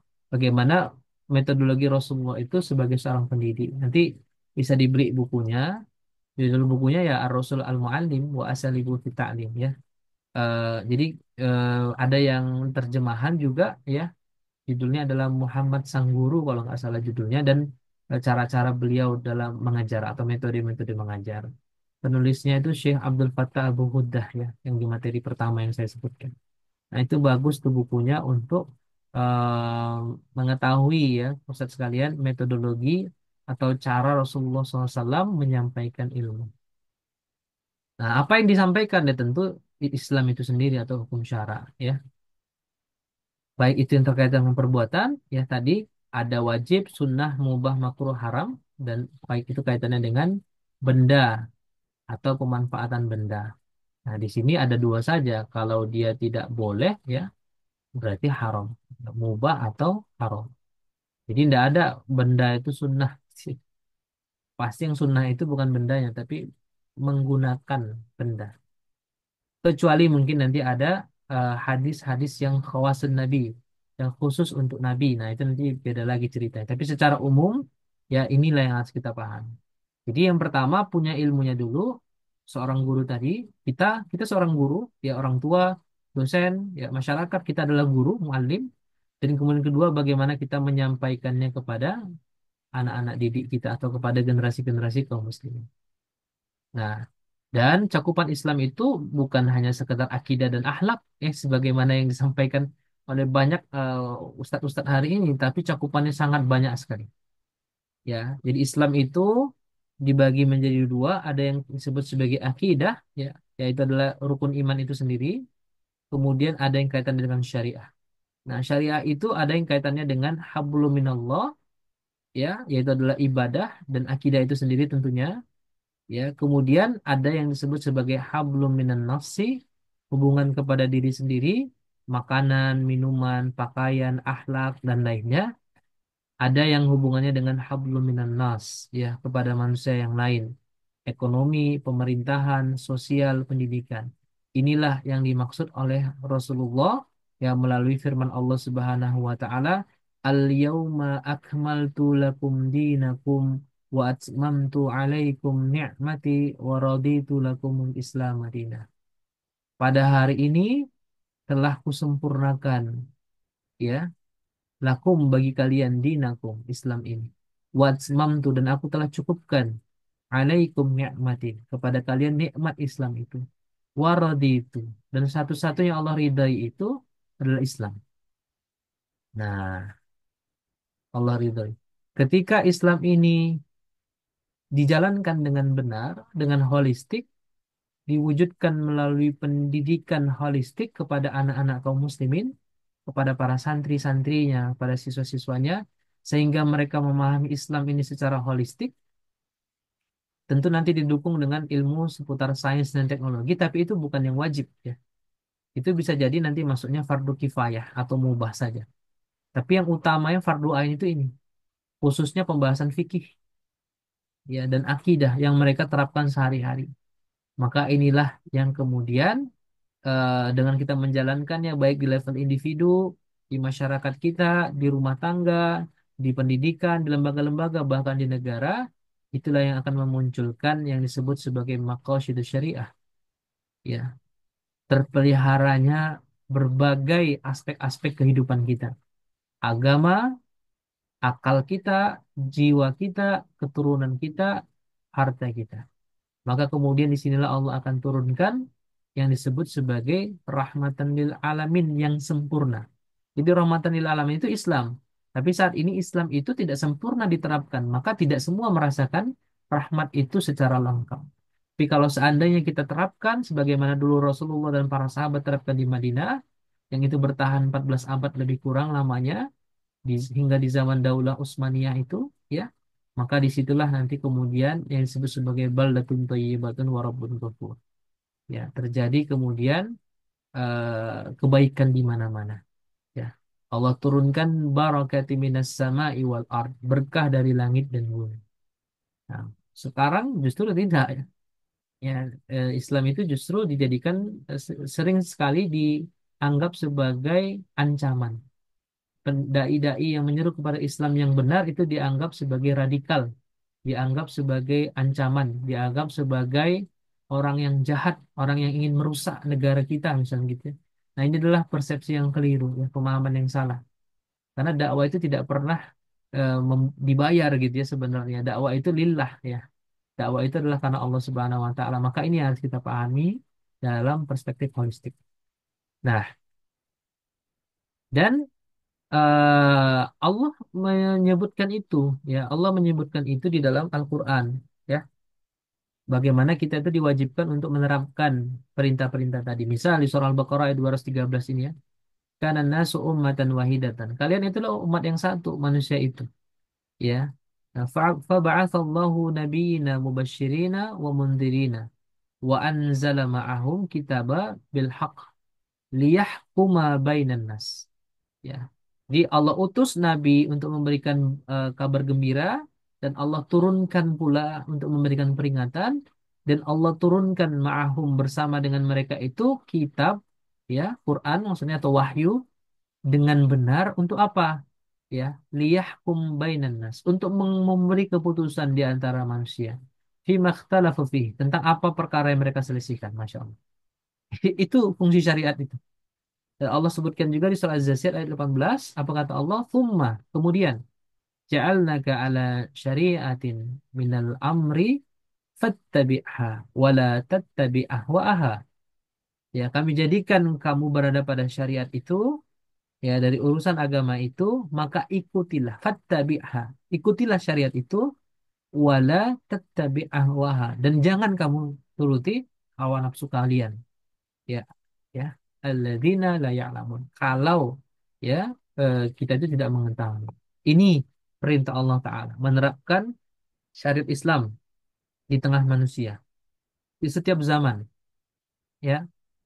Nah, bahkan menggunakan kata kana ya, kanan nas, bahwa sejak dulu itu sudah memang dicariatkan, bukan baru sekarang.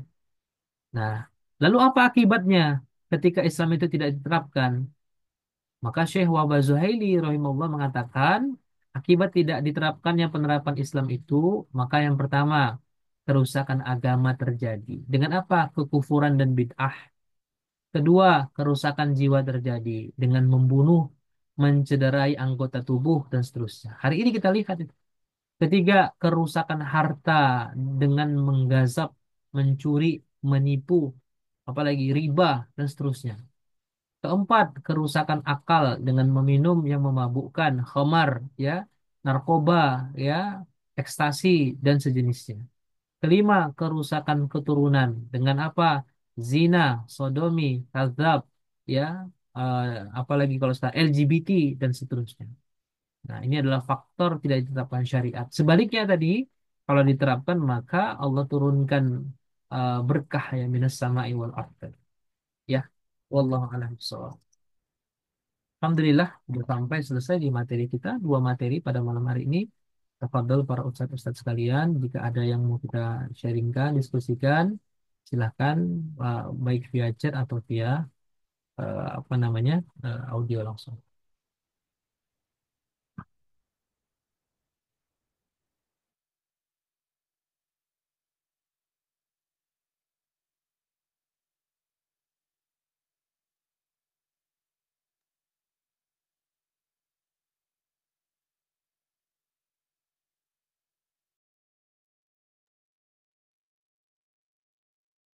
Mohon izin, Ustaz.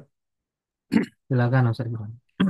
Oke, yang pertama Ustaz, terkait dengan tadi eh, mengintegrasikan kurikulum pendidikan Islam di mana saat ini negara sebagai regulator atau pembuat kurikulum itu belum menggunakan syariat Islam sebagaimana referensi pada masyarakat yang berbineka tunggal ika dengan kompleksitas kondisi dan layanan yang ada di sana. Satu.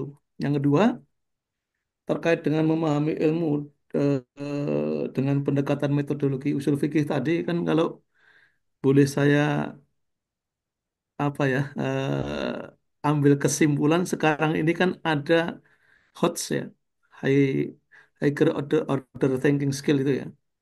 Hmm, Nah, dalam hal kemampuan berpikir tingkat tinggi tentunya ini butuh penyesuaian-penyesuaian di setiap levelnya.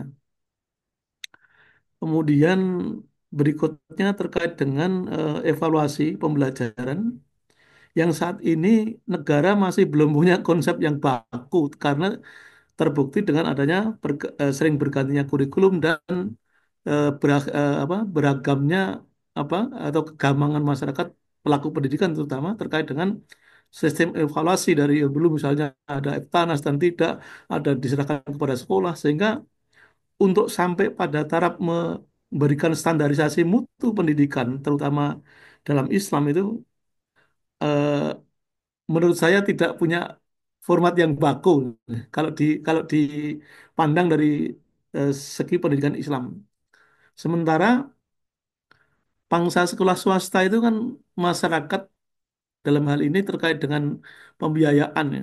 Kalau kita berbeda dan tidak apa istilahnya mencoba untuk agak jauh sedikit memberikan warna tapi tidak sesuai dengan apa regulasi pemerintah tentunya ini akan kesulitan. Contoh saja, maaf ini ada beberapa yang kemudian akhirnya disikapi dengan adanya PKBM PKBM. Karena contoh dari sekolah Quran ya. Ada beberapa label sekolah Quran ya, yang bahkan itu sangat-sangat dominan terkait dengan syariat Islamnya. Tapi ternyata untuk masuk aja susah dievaluasi. Yang paling terakhir saya lihat itu adalah kaitannya dengan kasus mualimat di NU ya, di Pondok Pesantren Gontor. Em, Aliyah atau mualimatnya itu setara dengan SMA. Tapi ketika masuk IAIN dulu agak susah sekali. Kalau mungkin sekarang mungkin ada kesetaraan atau penyesuaian lah apa. Padahal sementara di Mesir di Al Azhar itu anak-anak mualimat itu bisa bisa melampaui apa tingkat atau tingkat satu dua itu. Nah ini bagaimana Ustaz? Monggo. Ya, sebenarnya pertanyaan dari Ustadz Isman berkaitan ya kan. Memang Ya. apa putarannya di daerah regulasi. Yang pertama dari sisi negara gitu ya. Hmm. Negara memang belum sampai saat ini itu belum punya konsep yang sesuai dengan pandangan Islam. Kalau sekarang kan kita lihat memang lebih banyak ya apa eh, mengikuti atau katakanlah menjiplak ya dari kurikulum luar, tapi tidak holistik gitu. Karena misalnya kita kita bicara tentang Finlandia gitu ya, yang sering kan dijadikan Ya, sebagai ya. tolak ukur itu dalam PISA itu kan itu Finlandia karena selalu urutan pertama gitu. Nah, tapi kalau kita mau melihat secara holistik di mereka gitu ya, memang secara asas pendidikannya sampai pada bagaimana mereka memetakan kurikulum dan outputnya itu memang eh, apa ya, secara jangka panjang grand design itu kelihatan memang selaras. Nah, kita ini yang Muslim gitu ya, yang 86% kalau nggak salah saya itu adalah seorang Muslim di Hmm. Indonesia Islam, ya harus tidak mengikuti itu.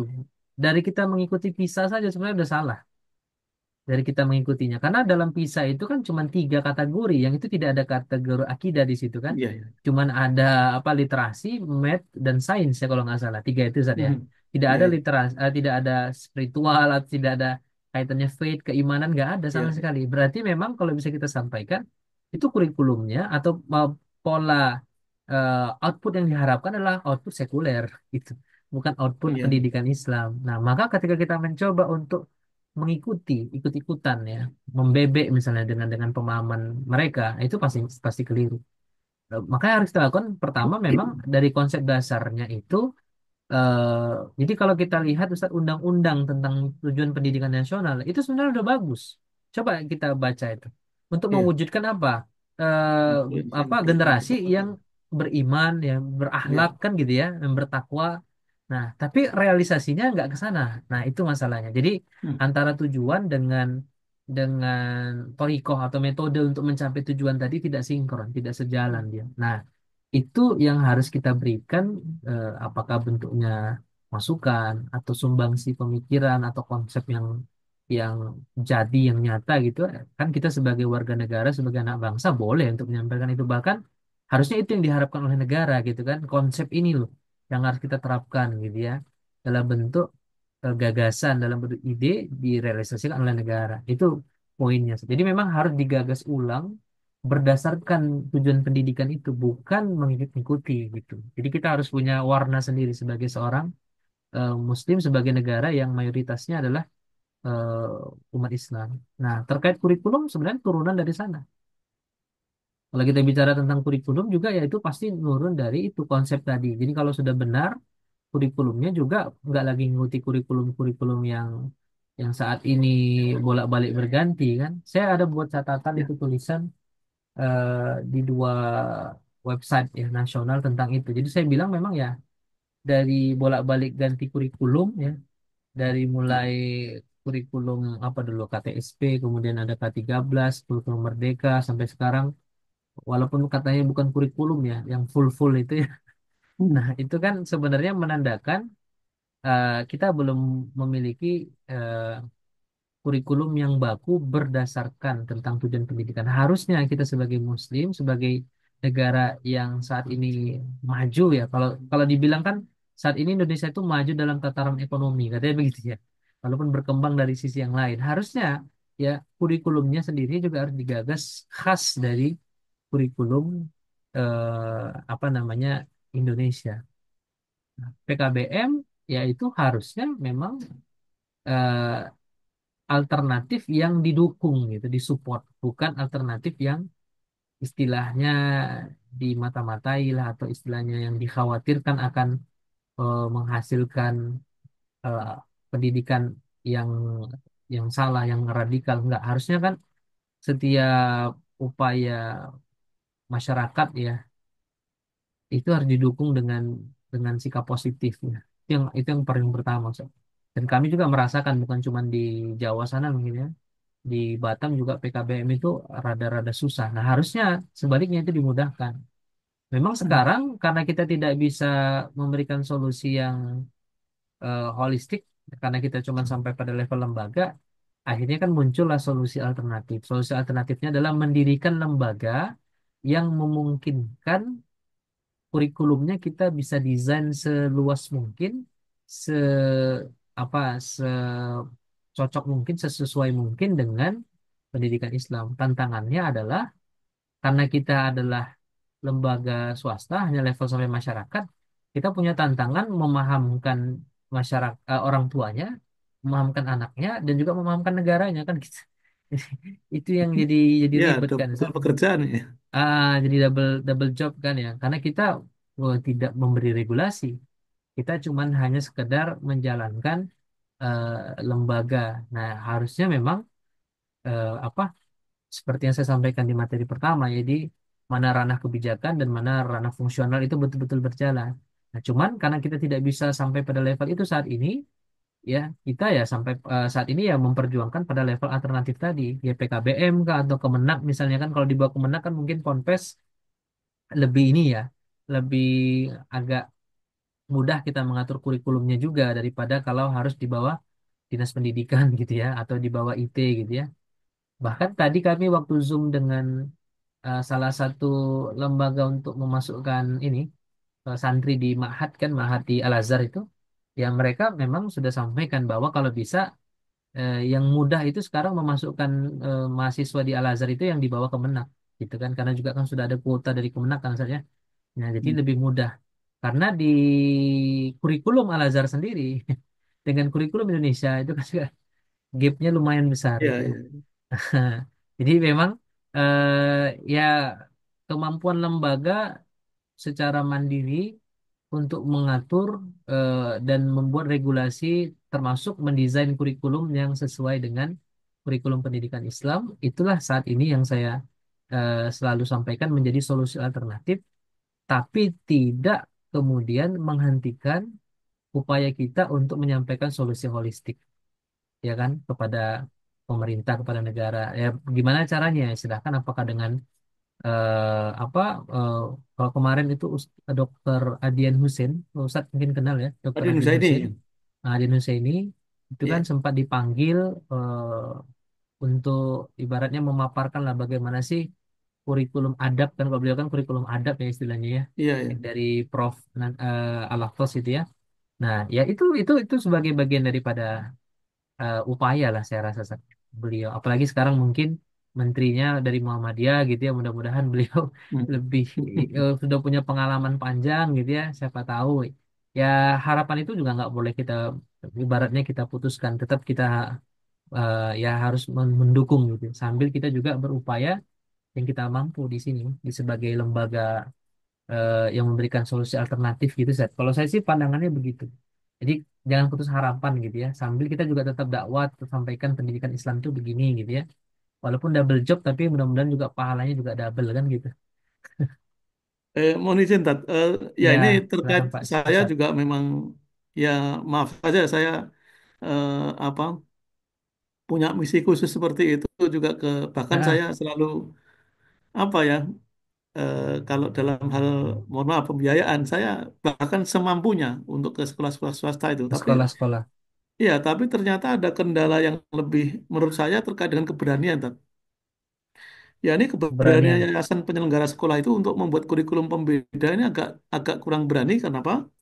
Mm-mm. Karena solusinya untuk tetap dapat eksis salah satunya menggantungkan kayak BOS misalnya. Kemudian ada lagi gempuran terkait dengan kebijakan sekolah gratis dan guru ini P3K itu. Ya, Ini menurut saya eh, yayasan cenderung tidak berani dan saya sendiri terus terang ini dalam masa-masa untuk mau membuat raker terkait dengan warna kurikulum ini, makanya saya akan maksa Ustadz aku tuh buat dibuka lagi untuk cehupnya ini.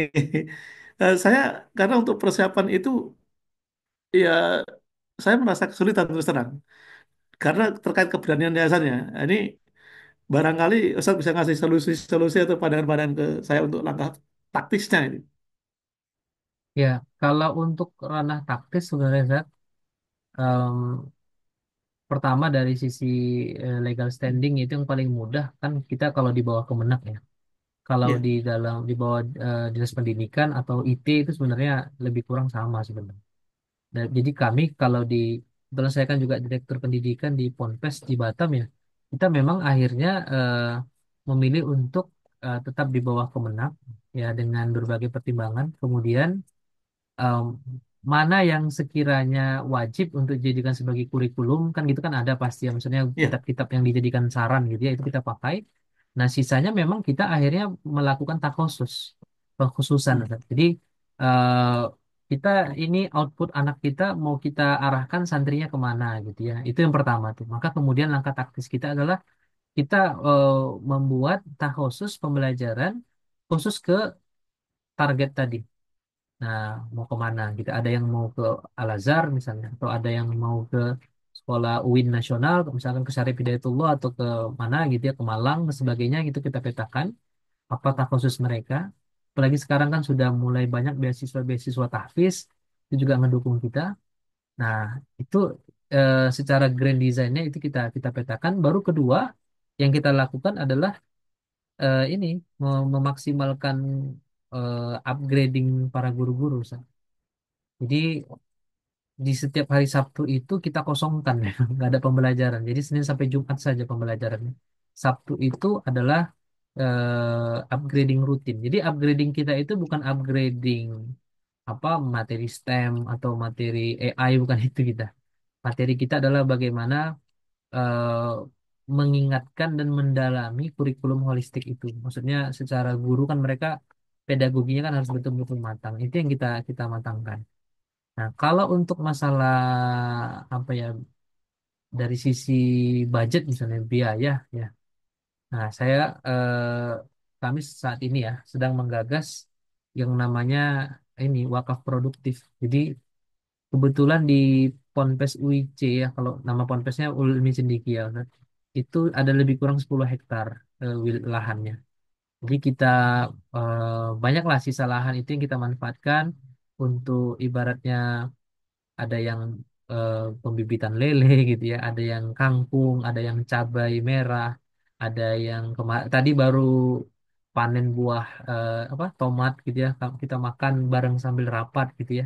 Jadi kita coba nih berhasil nggak itu panennya gitu. Itu kita kita galakkan untuk membantu para santri untuk mempermudah inilah SPP, termasuk juga nanti guru-guru kita eh, apa kalau sudah panen gitu kan ada bagi-bagi gitu segala macam memudahkan. Nah, jadi memang kekeluargaannya itu juga sekarang kita bangun. Anak juga masih baru loh, Sat. Masih setengah tahun inilah bergabung di sana. Kita lihat potensinya. Yang betul apa yang harus kita lakukan sebenarnya memetakan potensi itu, Sat. Ya pasti ada tantangan gitu ya. Bagaimana kita bisa melihat tantangan tadi ya mungkin Ustadz bisa pakai analisis SWOT lah gitu ya, apa tantangannya, apa kelemahannya, di mana opportunity kita ya dan sebagainya. Nah jadi hal-hal itu yang penting memang yang sering sekali saya tekankan itu di kawan-kawan manajemen, di kita nih di middle management bahkan di top manajemen itu memang harus paham dulu tentang manajerial gitu. Jadi manajemen behavior gitu kan, bagaimana eh, struktur organisasi itu berjalan. Kan ada sekarang OKR seterusnya itu kan ya. Bagaimana merancang KPI itu memang harus paham dulu kita secara mindset. Baru enak kita nurunkan ke para guru gitu. Yang sering saya dapatkan kendala itu kalau di yayasan lain itu mereka nggak paham. Jadi mereka cuma punya yayasan, tapi memang secara manajerial kurang paham. Saya kadang dijadikan sebagai konsultan gitu kan, diajak untuk ketemu satu dua kali pertemuan, kita ngobrol gimana solusinya. Nah gitu. Jadi itulah langkah-langkah taktis yang bisa ini. Kalau di PPDB atau PSB ya, insya Allah lah kalau dimaksimalkan tentang digital marketingnya, dimaksimalkan iklannya ya pasti ada rezeki sekolah itu ada karena kan Ya. di dalam sekolah itu ada para guru-guru yang juga Allah jamin nafkahnya kan itu ikhtiarnya plus keyakinannya juga kita tanamkan gitu. Kalau kaitannya dengan menyadarkan tadi untuk sosialisasi ini Kemana toh Sat? kepada orang tua, kaitannya dengan Oke, menyadarkan bahwa ini pendidikan apa holistik integratif ini ini penting penting, sebagaimana holistik ya. itu jadi penting ini Kalau Ustadz lihat di Instagram kami di Ponpes UIC itu kita memang sering hmm, mengadakan yang namanya laporan bulanan santri. Jadi di laporan bulanan. laporan bulanan santri. Oh, Nah, ya. laporan bulanan santri itu kita buat semacam kajian ya. Jadi kajian dulu, nanti apakah saya yang mengisi atau mudir atau kepala sekolah yang mengisi. Nah, disitulah kita sematkan itu konten-konten tentang pembelajaran. Kemarin kalau tidak salah saya itu kita bahas tentang rumus mendidik anak soleh. Nah, kita buat pelatihannya begitu. Nah, di pelatihan itu poin intinya sebenarnya anak soleh itu adalah hasil dari ayah dan ibu yang soleh. Gitu kan. Jadi kan di sini Ya. kita masukkan tuh kontennya. Nah, jadi pelan-pelan gitu San. Alhamdulillah sekarang dukungannya orang tua santri itu luar biasa. Dalam artian mereka itu kan sekarang lagi PSB ya. Jadi mereka Hmm, ganti foto profilnya pakai foto profil flyer PSB kami, kemudian hmm. mereka share gitu ya. Bahkan Oh, ada yang bawa temennya, rekannya gitu. Jadi mereka ini kan kalau bahasa kita itu adalah donatur tetap kita. Jadi donatur tetapnya lembaga iya, pendidikan itu ya orang tua. Maka memang harus kita service excellence-nya ke mereka. Gitu. hmm, Kalau ke anak kan saya sering bilang ya, jadi kita harus mampu membedakan mana consumer, mana customer. Mana customer, mana consumer. Nah, customer kita itu adalah orang tua. Karena dialah yang membeli jasa kita kan gitu ya. Jadi iya, customer kita adalah orang tua. Tapi consumer yang mengkonsumsi jasa tadi adalah para santri. Nah, makanya yang diutamakan dulu, ya dua-duanya harus diutamakan. Tapi yang paling diutamakan itu adalah consumer. Itu kalau SMP. Tapi kalau SMA, nah, santri itu dia kan consumer, dia juga customer. Nah, maka kita pun harus memastikan mereka itu yang dari SMP bisa lanjut ke jenjang SMA. Bagaimana caranya? Dengan di kelas 3 waktu di kelas 9 itu kita ajak mereka apa remuk bareng gitu ya, ngobrol kira-kira mereka cita-citanya mau kemana. Nah, di sini kita hmm, arahkan. Banyak tuh yang saya mau ke Al-Azhar Ustaz, oh silahkan. Gini cara-caranya ya harus tetap di UIC. Karena kalau di sekolah umum malah nanti lari, hilang ilmunya, malah nggak layak ke sana karena harus dari Kemenak kan gitu ya. Begitulah yang kita iya, lakukan. Walaupun itu nanti dibagi-bagi lah job desk masing-masing kan. iya, iya. Demikian. Ustaz. Oke, terima kasih Ustaz. Insya Allah Ya, barokah. sama-sama insya Allah. Amin. Ustaz Dudi tadi on cam. Mau nanya silakan Ustaz. Panjang pembahasan kita soalnya. Masya Allah, rame banget saya nyimak para suhu aja nih. Ya, kalau saya Ya, mungkin mengganti aja ya, nggak bertanya. Tadi eh, menarik ya. Ada pembahasan juga terkait apa namanya eh, view world of view dari pandangan lain kayak contoh sekularisme gitu ya, liberalisme dan yang lainnya ya kan kalau disingkat itu biasanya disebutnya sipilis ya, sekularisme, liberalisme ya. Ya, saya pribadi emang senang ya mempelajari juga bab-bab itu artinya mempelajari untuk membentengi kita ya, membentengi kita juga khususnya anak-anak kita juga gitu. Ya, alhamdulillah saya juga berapa kali mengisi tentang nah, penting gitu ya, zaman sekarang ini jangan dianggap gitu. Karena yang terjadi LGBT itu pintu masuknya bisa jadi dari pemikiran-pemikiran seperti ini gitu ya. Yang akhirnya membebaskan perilaku mereka gitu ya, memisahkan tadi agama dengan negara dan itu yang bicara ya orang Islam gitu ya, yang mirisnya gitu.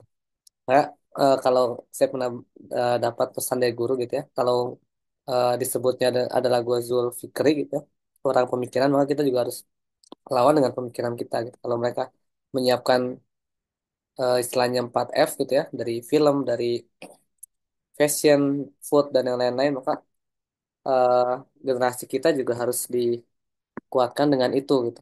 Maka saya juga sempat mengajar ya di salah satu sekolah, izin sharing juga, sekolah yang memang punya kurikulum tersendiri gitu.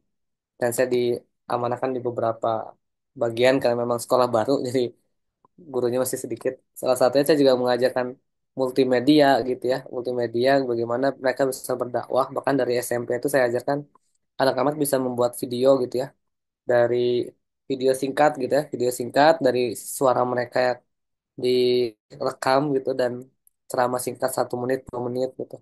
Dan alhamdulillah gitu, saya lihat sampai hari ini anak-anaknya udah ada yang sampai kuliah gitu dan em, bisa jadi ya dari Puhasila itu mereka sampai hari ini terus semangat gitu mensiarkan hal itu karena kita harus punya semangat ya mereka ya kita berlelah-lelah memikirkan generasi Islam agar bisa kembali berjaya mereka juga ternyata sedang berlelah-lelah gitu ya mereka sedang musuh-musuh kita pun juga sedang berlelah-lelah eh, merusak generasi kita.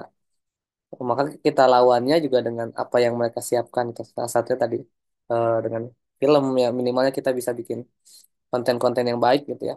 Karena memang eh, tidak dinafikan gitu ya. Anak-anak sekarang kan udah memasuki gen alpha ya. Gen alpha ini luar biasa gitu. ketika ditanya kamu cita-citanya apa, nggak sedikit gitu akhirnya yang ketika ditanya seperti itu jawabannya adalah aku mau jadi YouTuber Ustaz gitu, aku mau jadi apa namanya vlogger dan yang lain sebagainya yang memang itu yang mereka anggap pekerjaan yang keren gitu ya, yang menghasilkan uang dengan cepat gitu ya. Kan generasi alpha zaman sekarang memang pemikirannya tidak bisa dilepaskan dengan teknologi. Ya akhirnya kita juga tidak bisa langsung menjatuhkan gitu ya, menjatuhkan cita-cita mereka mungkin hanya dengan kita tidak bisa menguatkan gitu, kita bisa mengarahkan ya mungkin sebagai pengajar, sebagai pembimbing mereka. Ya nggak apa-apa, saya jadi YouTuber, jadi vlogger, jadi apapun itu, jadi konten kreator, asalkan konten-konten itu kebaikan gitu. Saya sampaikan gini, kalau dulu mungkin orang tua kita belajar apa ikut kajian gitu, pengajian yang mungkin paling maksimal 1.000 orang gitu ya. Bagus bikin eh, konten saya bilang gitu ya. Kalau follower yang sudah banyak gitu bahkan sampai 1 juta, satu kali eh, konten yang kamu buat itu bisa ditonton oleh 1 juta pasang mata saya bilang. Bahkan ketika yang kamu sampaikan itu adalah kebaikan, maka mereka ketika mengamalkan apa yang kamu sampaikan itu akan menjadi pahala jariah buat kamu gitu. Itu aja sih Ustaz. Jadi memang eh, luar biasa ya tantangan kita ini. Eh, Tidak bisa mereka dilepaskan dengan teknologi, tapi juga teknologi juga ibaratnya mata pisau ya harus di eh, apa namanya ada yang baiknya ada enggaknya bagaimana dengan kita sebagai pembimbing guru untuk mengarahkan itu gitu ya. Bahkan lebih lebih ini lagi kemarin ada kabar-kabarnya gitu ya dari Mendasnem gitu ya, sekarang disebutnya Menteri Pendidikan Dasar dan Menengah ya, dari Muhammadiyah, eh, Pak Abdullah Muti itu menyampaikan bisa jadi ke depan perlu diadakan gitu ya materi-materi dari sejak SD gitu, materi-materi coding gitu kan, materi-materi apa namanya membuat game gitu.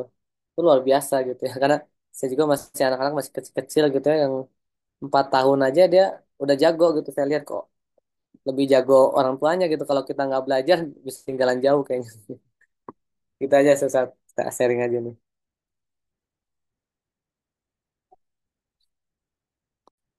Ya, jazakallah khairan ya Ustaz Dudi. Kalau kita ini sedikit memberikan apa namanya semacam referensi juga ya.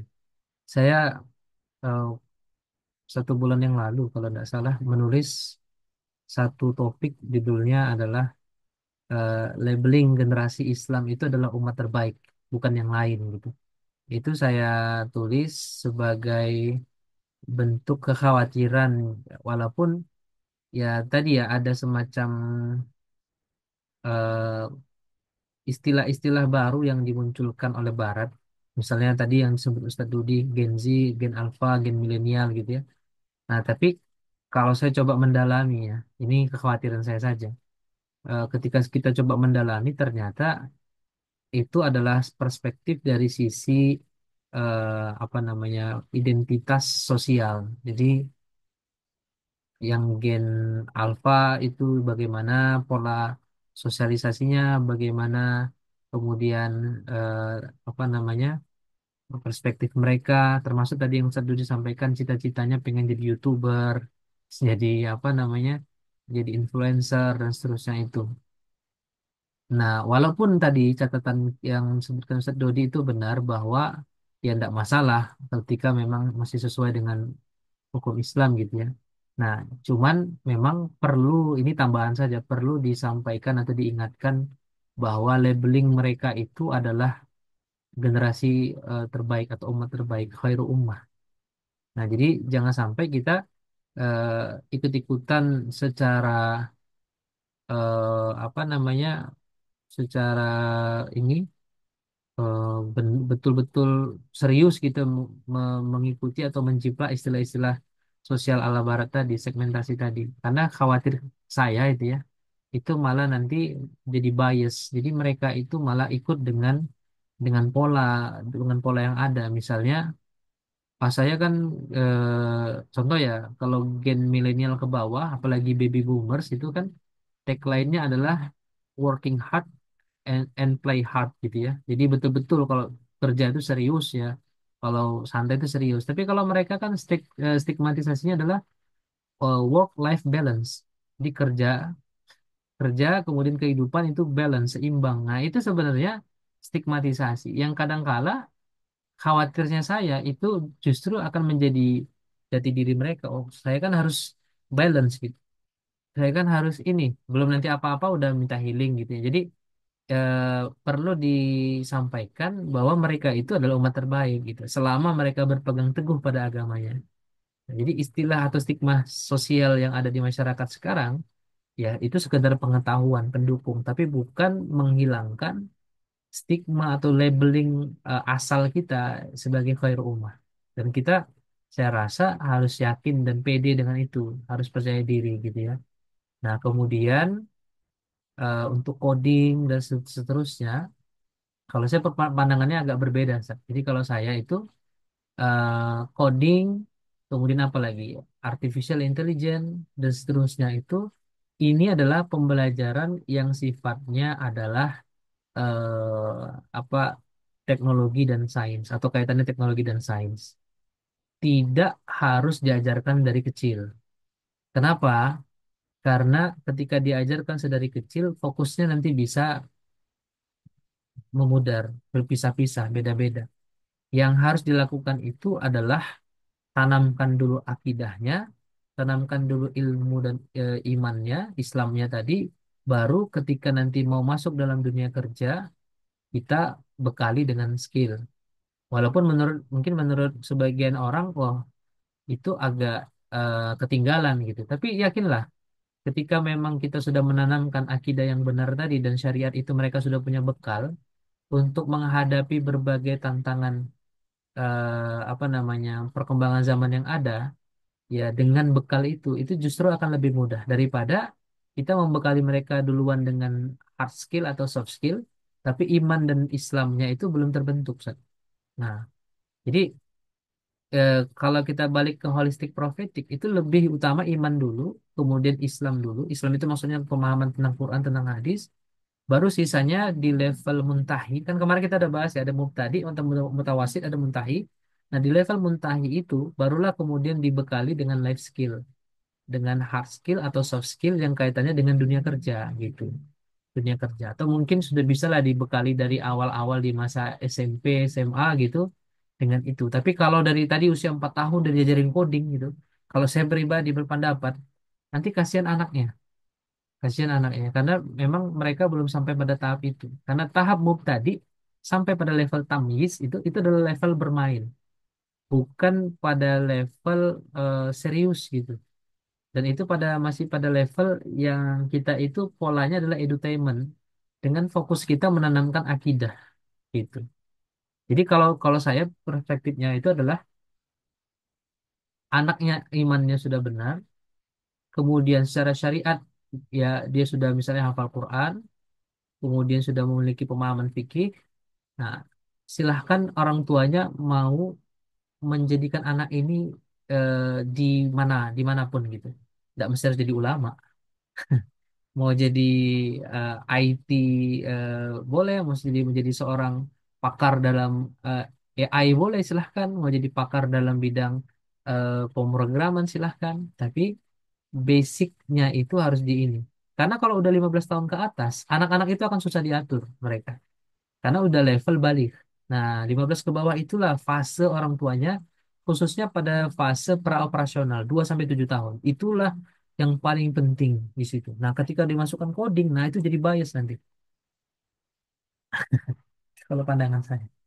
Gitu, Sat. Tapi ya enggak masalah. Tapi maksud saya usianya itu. Makanya Mimar Sinan, ya, tahu ya kalau pernah dengar Mimar Sinan itu salah satu tokoh apa istilahnya veterannya pasukan Intisari, pasukan Turki Jeniseri, pasukan Muhammad Al-Fatih. Itu justru belajar tentang arsitektur itu usia 60 ketika sudah pensiun, sudah jadi veteran. Dan bisa gitu. Kenapa? Karena pemicunya itu untuk dia belajar bukan materi, tapi pemicunya akidah dan syariat tadi untuk mewujudkan peradaban Islam. Makanya masjid yang dibangun itu kan mirip dengan Masjid Hagia Sophia ya, di Turki. Masjid apa saya lupa namanya. Sultan apa gitu. Nah, jadi Kalau saya itu lebih polanya ke sana. Jadi tetap, tapi maksud saya yang pembelajaran yang sifatnya mubah atau bahkan yang fardu kifayah, nah itu setelah yang fardu ain selesai, agar tidak bias. Nah gitu aja sih, Ustaz.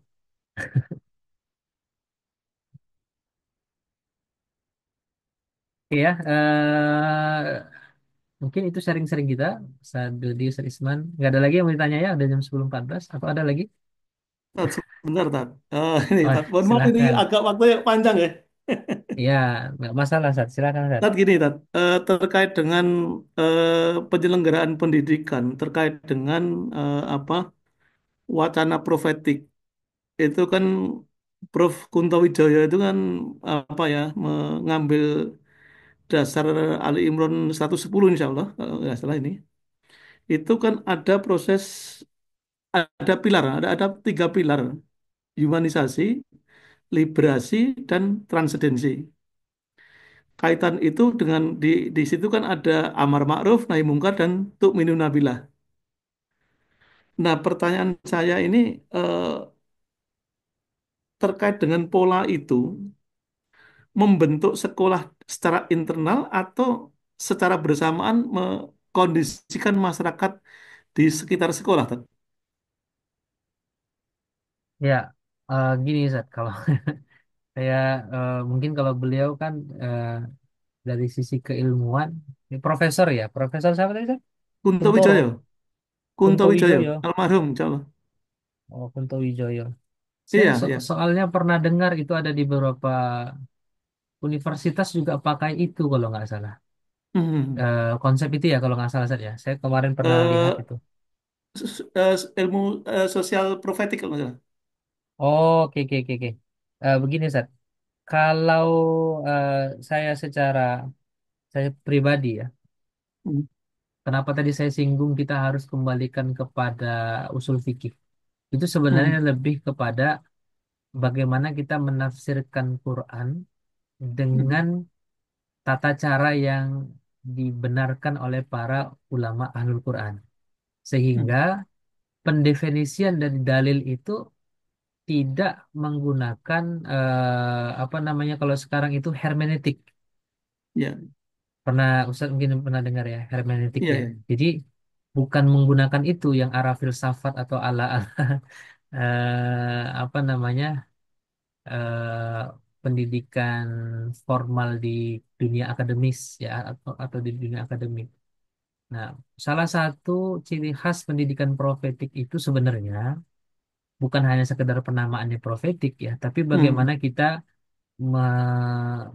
merumuskan eh, apa dalil atau firman Allah atau hadis itu penafsirannya sesuai dengan penafsiran para ulama. Begitulah baru kalau saya berpendapat baru benar-benar muncul pemahaman yang benar, yang sahih, tidak bias.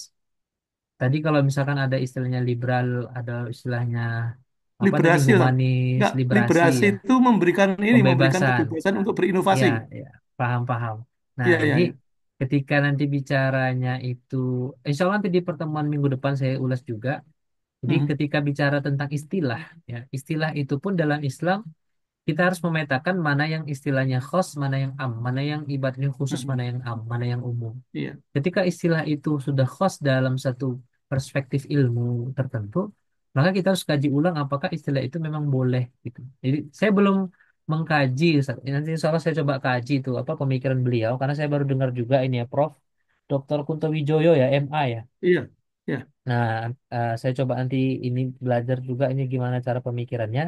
Tapi yang menjadi apa klaim saya saat ini adalah kita itu dalam pendidikan profetik ya untuk mengembalikan betul-betul pendidikan profetik agar tidak hanya sekedar klaim sebutan atau nama yang profetik mendefinisikan dalil itu sesuai dengan pemahaman ulama kecuali ada kecualinya kecuali kita mujtahid kalau kita mujtahid ulama gitu Iya. ya mutlak ya, maka kita boleh mendefinisikan sesuai dengan kepakaran kita karena yang namanya dalil atau hadis itu dia pasti terikat dengan asbabun nuzul atau asbabul urut gitu ya kan terikat dengan makna ya kan terikat dengan al-hal kondisinya nah itu nggak bisa terlepas Nah, Mhm. yang sekarang itu sering saya lihat di dunia kampus itu pakai hermeneutik. Nah, jadi menafsirkan ayat sesuai dengan pendekatan ilmiah. Padahal kalau dalam Islam itu kan pendekatannya bukan pendekatan ilmiah, tapi pendekatan iman, pendekatan wahyu. Itu yang saya rasa perlu di breakdown atau maksudnya dijelaskan lagi.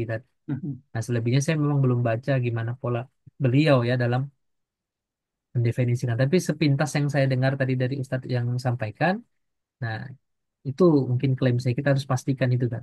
Maka Mhm. misalnya tadi Ali Imran ayat 110 itu ya tentang umat Ya. terbaiknya itu kita harus breakdown menurut para ulama gitu, bukan apa istilahnya khawatirnya saya definisi sendiri kan gitu ya, atau Iya, tidak iya. bersandar pada ulama. Nah, jadi bias nanti maknanya bisa kemana-mana. Nah, Iya, itulah iya. namanya infiltrasi ide Barat ke dalam tubuh Islam. Nah, itu udah dikritik tuh, banyak tuh bukunya tentang itu. Jadi, membawa ide Barat, tapi menggunakan dalil. Itu Mhm. bahaya itu nanti. Iya, Nah, iya. ya, itu ya. Allah lebih sosok. Insya Allah ya, setengah 11. Ya, Iya, Alhamdulillah. eh. Kita eh, cukupkan untuk pertemuan kita pada pekan ketiga. Nanti untuk yang pekan berikutnya saya izin Senin Ustaz ya. Nah, kita Ini ya. share di grup ya. Oke. Karena besok malam kebetulan ada anak saya itu khitan besok malam. Hmm. Nah, dia Barakallah. kemudian besoknya lagi ada kajian kebetulan kita yang diisi gitu ya. Nah, insya Allah di hari eh, kalau nggak kalau tidak masalah Ahad malam boleh atau Senin malam Selasa. Nah, nanti saya coba kabarin lah. Mungkin siangnya atau sorenya Ahad Baik, Ahad baik, baik. Ahad sore saya kabarin ke para ustaz sekalian di grup gitu aja ya. Eh, Iya, iya.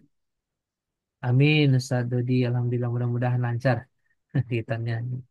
Baik, jazakumullah khairan kepada Ustadz sekalian. Ya, Masya Allah masih stay tune sampai jam setengah 11 malam ya. Saya nggak tahu kalau di wilayah Antum Iya. semua mungkin lebih malam lagi ya. Tapi WIB Oh, semua ya. ini ya, WIB semua ya. Atau ada yang WIB Wita? Ah, Itu ada ya? mungkin yang sisi yang ini. Baik, baik semuanya, Tat. Oh, IB semua. Alhamdulillah. Ya, ya. Sama berarti. Tapi insya Allah Ustadz sekalian apa namanya tidak ada yang sia-sia termasuk kemudian waktu yang kita habiskan kan untuk belajar kalau ilmi sharing itu luar biasa pahala yang di sisi Allah apalagi menuntut ilmu syar'i ya menuntut ilmu Islam luar biasa. Demikian mungkin dari kami ya kita cukupkan dengan melafazkan hamdalah alhamdulillahirabbil Alhamdulillah. alamin dan kifaratul majelis subhanakallahumma wa Subhanallah. bihamdika Syadallah. asyhadu an la ilaha illa anta astaghfiruka wa Astagfirullah. atubu ilaik ya wallahu a'lam bishawab. Billahi taufiq wal hidayah. Assalamualaikum warahmatullahi wabarakatuh. Waalaikumsalam.